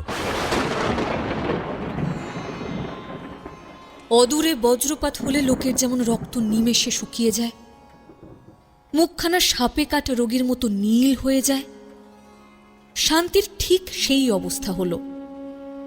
তারপর ধীরে ধীরে মুখে ও চোখে রক্ত ফিরে এলো। তারপর করুণ দৃষ্টিতে স্বামীর মুখের দিকে চেয়ে নিঃশব্দে নিচে নেমে গেল। পুরোহিত ডেকে রীতিমতো শান্তি সস্তায়নের ব্যবস্থা করে রাজ্যের অর্ধেক রাজস্ব মানত করে মনে মনে প্রতিজ্ঞা করল যে এই বড় দিদি যিনিই হন, তার সম্বন্ধে সে আর কোনো কথা বলবে না। তারপর ঘরে দরজা দিয়ে অনেকক্ষণ ধরে সে চোখের জল ফেলল। এ জীবনে এমন কটু কথা সে আর কখনো শোনেনি। সুরেন্দ্রনাথ কিছুক্ষণ চুপ করে বসে রইলেন, তারপর বাইরে চলে গেলেন। কাছারি ঘরে মথুর বাবুর সাথে দেখা হলো। প্রথমে জিজ্ঞেস করলেন, গোলাগায় কার সম্পত্তি নিলাম হয়েছে? হ্যাঁ, মৃত রামতনু সান্যালের বিধবা পুত্রবধূর। কেন? 10 বছরের খাজনা বাকি ছিল। কই খাতা দেখি। মথুরনাথ প্রথমে কিংকর্তব্য বিমূঢ় হয়ে গেল, এরপর বলল, খাতাপত্র এখনো পাবনা থেকে আনা হয়নি। আনতে লোক পাঠাও। বিধবার থাকবার জায়গাটুকু পর্যন্ত রাখুনি? বোধহয় নেই। তবে সে কোথায় থাকবে? আগে এতদিন যেখানে ছিল সেখানেই থাকবে বোধহয়। এতদিন কোথায় ছিল? কলকাতায় তার বাবার বাড়িতে। কলকাতায়? আচ্ছা, তুমি বাবার নাম কি জানো? জানি, ব্রজরাজ লাহিড়ী। বিধবার নাম? আগে মাধবী দেবী। নতমুখে সুরেন্দ্রনাথ সেখানে বসে পড়লেন। মথুরনাথ অবস্থা থেকে ব্যস্ত হয়ে জিজ্ঞেস করল, কি হলো? সুরেন্দ্রনাথ সে কথার কোনো উত্তর না দিয়ে একজন ভৃত্যকে ডাকলেন। একটা ভালো ঘোড়া শিগগিরই জিন কষতে বলো। আমি এখনই গোলাগাঁয়ে যাব। এখান থেকে গোলাগাঁ কত দূর জানো তুমি? আগে প্রায় 10 ক্রোশ। 10 ক্রোশ? এখন 9টা বেজেছে, 1টার মধ্যে পৌঁছতে পারবো। ঘোড়া আসলে তাতে চড়ে বসে বললেন, কোন দিকে? আগে উত্তর দিকে, পরে পশ্চিমে যেতে হবে। এরপর চাবুক খেয়ে ঘোড়া ছুটে বাইরে চলে গেল। এই কথা শুনে শান্তি ঠাকুর ঘরে মাথা খুঁড়ে রক্ত বের করল। হে ঠাকুর, এই তোমার মনে ছিল? আর কি ফিরে পাবো? এরপর দুজন পাইক ঘোড়ায় চড়ে গোলাগাঁর উদ্দেশ্যে ছুটে গেল। জানালা দিয়ে তা দেখে শান্তি ক্রমাগত চোখ মুছতে লাগলো। মা দুর্গা, জোড়া মোষ দেব, যা চাও তাই দেব। তাকে ফিরিয়ে দাও মা, বুক চিরে রক্ত দেব, যত চাও। হে মা, যত চাও, যতক্ষণ না তোমার পিপাসা মিটে, তাই দেব। গোলাগা পৌঁছতে আর 2 ক্রোশ আছে। অশ্বের খুর পর্যন্ত ফেনায় ভরে গেছে। প্রাণপণে ধুলো উড়িয়ে আল ডিঙিয়ে নালা টপকে ঘোড়া ছুটে চলেছে। মাথার ওপর প্রচণ্ড সূর্য। ঘোড়ার ওপর থেকে সুরেন্দ্রর গা বমি বমি করে উঠল। ভেতরের প্রত্যেক নাড়ি যেন ছিঁড়ে বাইরে আসবে। এরপর টপ করে 2-3 ফোঁটা রক্ত বের হয়ে ধুলো ধূসরিত জামার ওপর পড়ল। সুরেন্দ্রনাথ হাত দিয়ে মুখ মুছে ফেললেন। একটার আগেই গোলাগাঁয়ে উপস্থিত হলেন তিনি। পথের ধারের দোকানে জিজ্ঞেস করলেন, আচ্ছা আচ্ছা, এইটাই কি গোলাগা? আগে হ্যাঁ, রামতনু সান্যালের বাড়ি? ওই তো ওইদিকে। আবার ঘোড়া ছুটল। অল্পক্ষণে কাঙ্ক্ষিত বাড়ির সামনে দাঁড়ালো। দরজাতেই একজন সিপাহী বসেছিল। প্রভুকে দেখে সে প্রণাম করল। ঠিক আছে ঠিক আছে, বাড়িতে কে আছেন? কেউ না। কেউ না, তাহলে কোথায় চলে গেলেন? আগে ভোরেই তো নৌকা করে চলে গেছেন। কোথায়, কোন পথে? দক্ষিণ দিকে। নদীর ধারে ধারে পথ আছে, ঘোড়া দৌড়াতে পারবে? তা তো বলতে পারি না, বোধহয় নেই। আবার ঘোড়া ছুটে চলল। 2 ক্রোশ এসে আর পথ নেই, ঘোড়া চলে না। ঘোড়া ছেড়ে দিয়ে তখন সুরেন্দ্রনাথ পায়ে হেঁটে চললেন। একবার চেয়ে দেখলেন জামার উপর অনেক ফোঁটা রক্ত ধুলোয় জমে গেছে। ঠোঁট বেয়ে তখনও রক্ত পড়ছে। নদীতে নেমে অঞ্জলি ভরে জল পান করলেন। তারপর প্রাণপণে ছুটে চললেন। পায়ে আর জুতো নেই, সারা শরীরে কাদা, মাঝে মাঝে রক্তের দাগ, বুকের উপর কে যেন রক্ত ছিটিয়ে দিয়েছে। বেলা পড়ে এলো, পা আর চলে না, যেন এবার শুতে পারলেই জন্মের মতো ঘুমিয়ে পড়বে। তাই যেন শেষ শয্যায় এই জীবনের মহা শান্তির আশায় সে পাগলের মতো ছুটে চলেছে। এই দেহে যতটুকু শক্তি আছে সব অকাতরে খরচ করে শেষ শয্যায় আশ্রয় নেবে, আর উঠবে না। নদীর বাঁকের পাশে একখানা নৌকা না, কলমি শাকের দল কেটে পথ করছে। সুরেন্দ্র ডাকল, বড় দিদি। রুদ্ধ কণ্ঠে শব্দ বের হলো না, শুধু 2 ফোঁটা রক্ত বের হলো।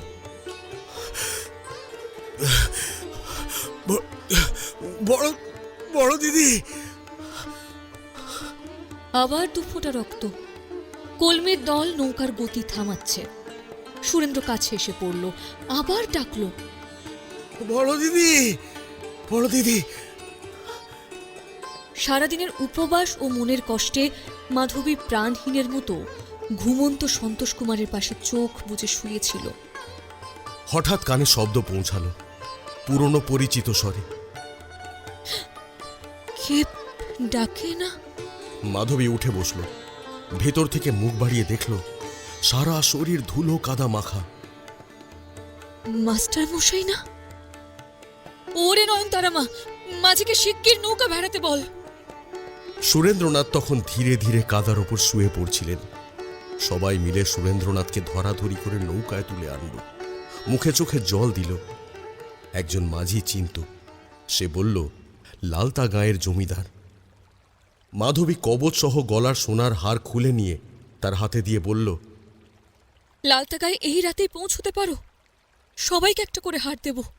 সোনার হার দেখে তাদের মধ্যে 3 জন গুণ ঘাড়ে নিয়ে নেমে পড়ল। মা ঠাকরুন, জ্যোৎস্না রাত, ভোর নাগাদ পৌঁছে দেব। সন্ধ্যার পর সুরেন্দ্রনাথের জ্ঞান হল। চোখ মেলে তিনি মাধবীর মুখের দিকে চেয়ে রইলেন। মাধবীর মুখে এখন ঘুমটা নেই, শুধু কপালের কিছুটা অংশ আঁচলে ঢাকা। কোলের ওপর সুরেন্দ্রর মাথা নিয়ে মাধবী বসেছিল। কিছুক্ষণ চেয়ে সুরেন্দ্র বলল, তুমি বড় দিদি। আঁচল দিয়ে মাধবী যত্ন করে তার ঠোঁটে লেগে থাকা রক্তবিন্দু মুছে দিল। তারপর নিজের চোখ মুছল। বলো না তুমি বড় দিদি? আমি মাধবী। তাই তাই সারা বিশ্বের শান্তি যেন এই কোলে লুকিয়েছিল। এতদিন পর সুরেন্দ্রনাথ তা খুঁজে পেয়েছেন। ঠোঁটের কোণে হাসি ফুটে উঠেছে। বড় দিদি, কত কত কষ্ট। তরতর ছলছল করে নৌকা ছুটেছে। ছুঁয়ের ভেতর সুরেন্দ্রর মুখের ওপর চাঁদের আলো পড়েছে। নয়নতারার মা একটা ভাঙা পাখা নিয়ে হালকা বাতাস করছে। সুরেন্দ্রনাথ ধীরে ধীরে বললেন, কোথায় যাচ্ছিলে? প্রমীলার শ্বশুর বাড়ি। ছি ছি ছি ছি, এমন করে কি আত্মীয়ের বাড়ি যেতে হয় দিদি?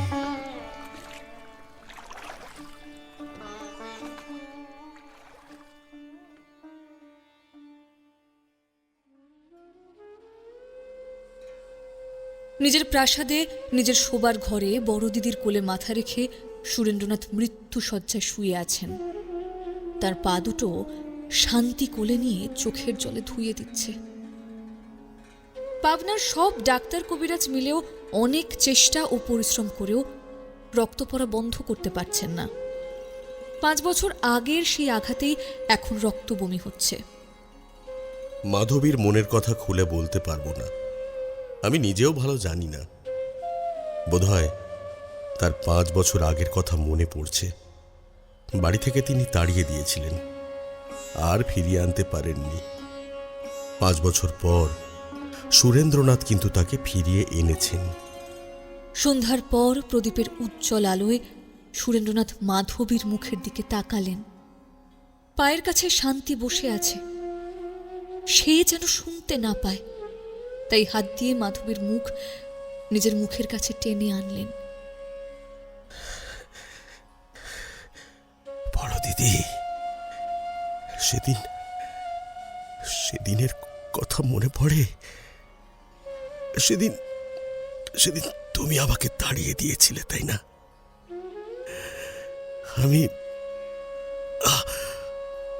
আমি তাই এখন প্রতিশোধ নিয়েছি।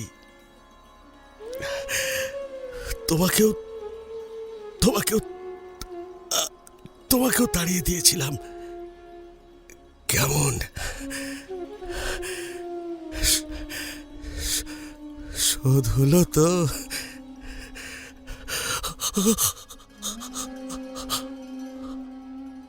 মুহূর্তের মধ্যে মাধবী জ্ঞান হারিয়ে সুরেন্দ্রর কাঁধের পাশে মাথা এলিয়ে দিলেন। যখন জ্ঞান ফিরল তখন সারা বাড়িতে কান্নার রোল উঠেছে।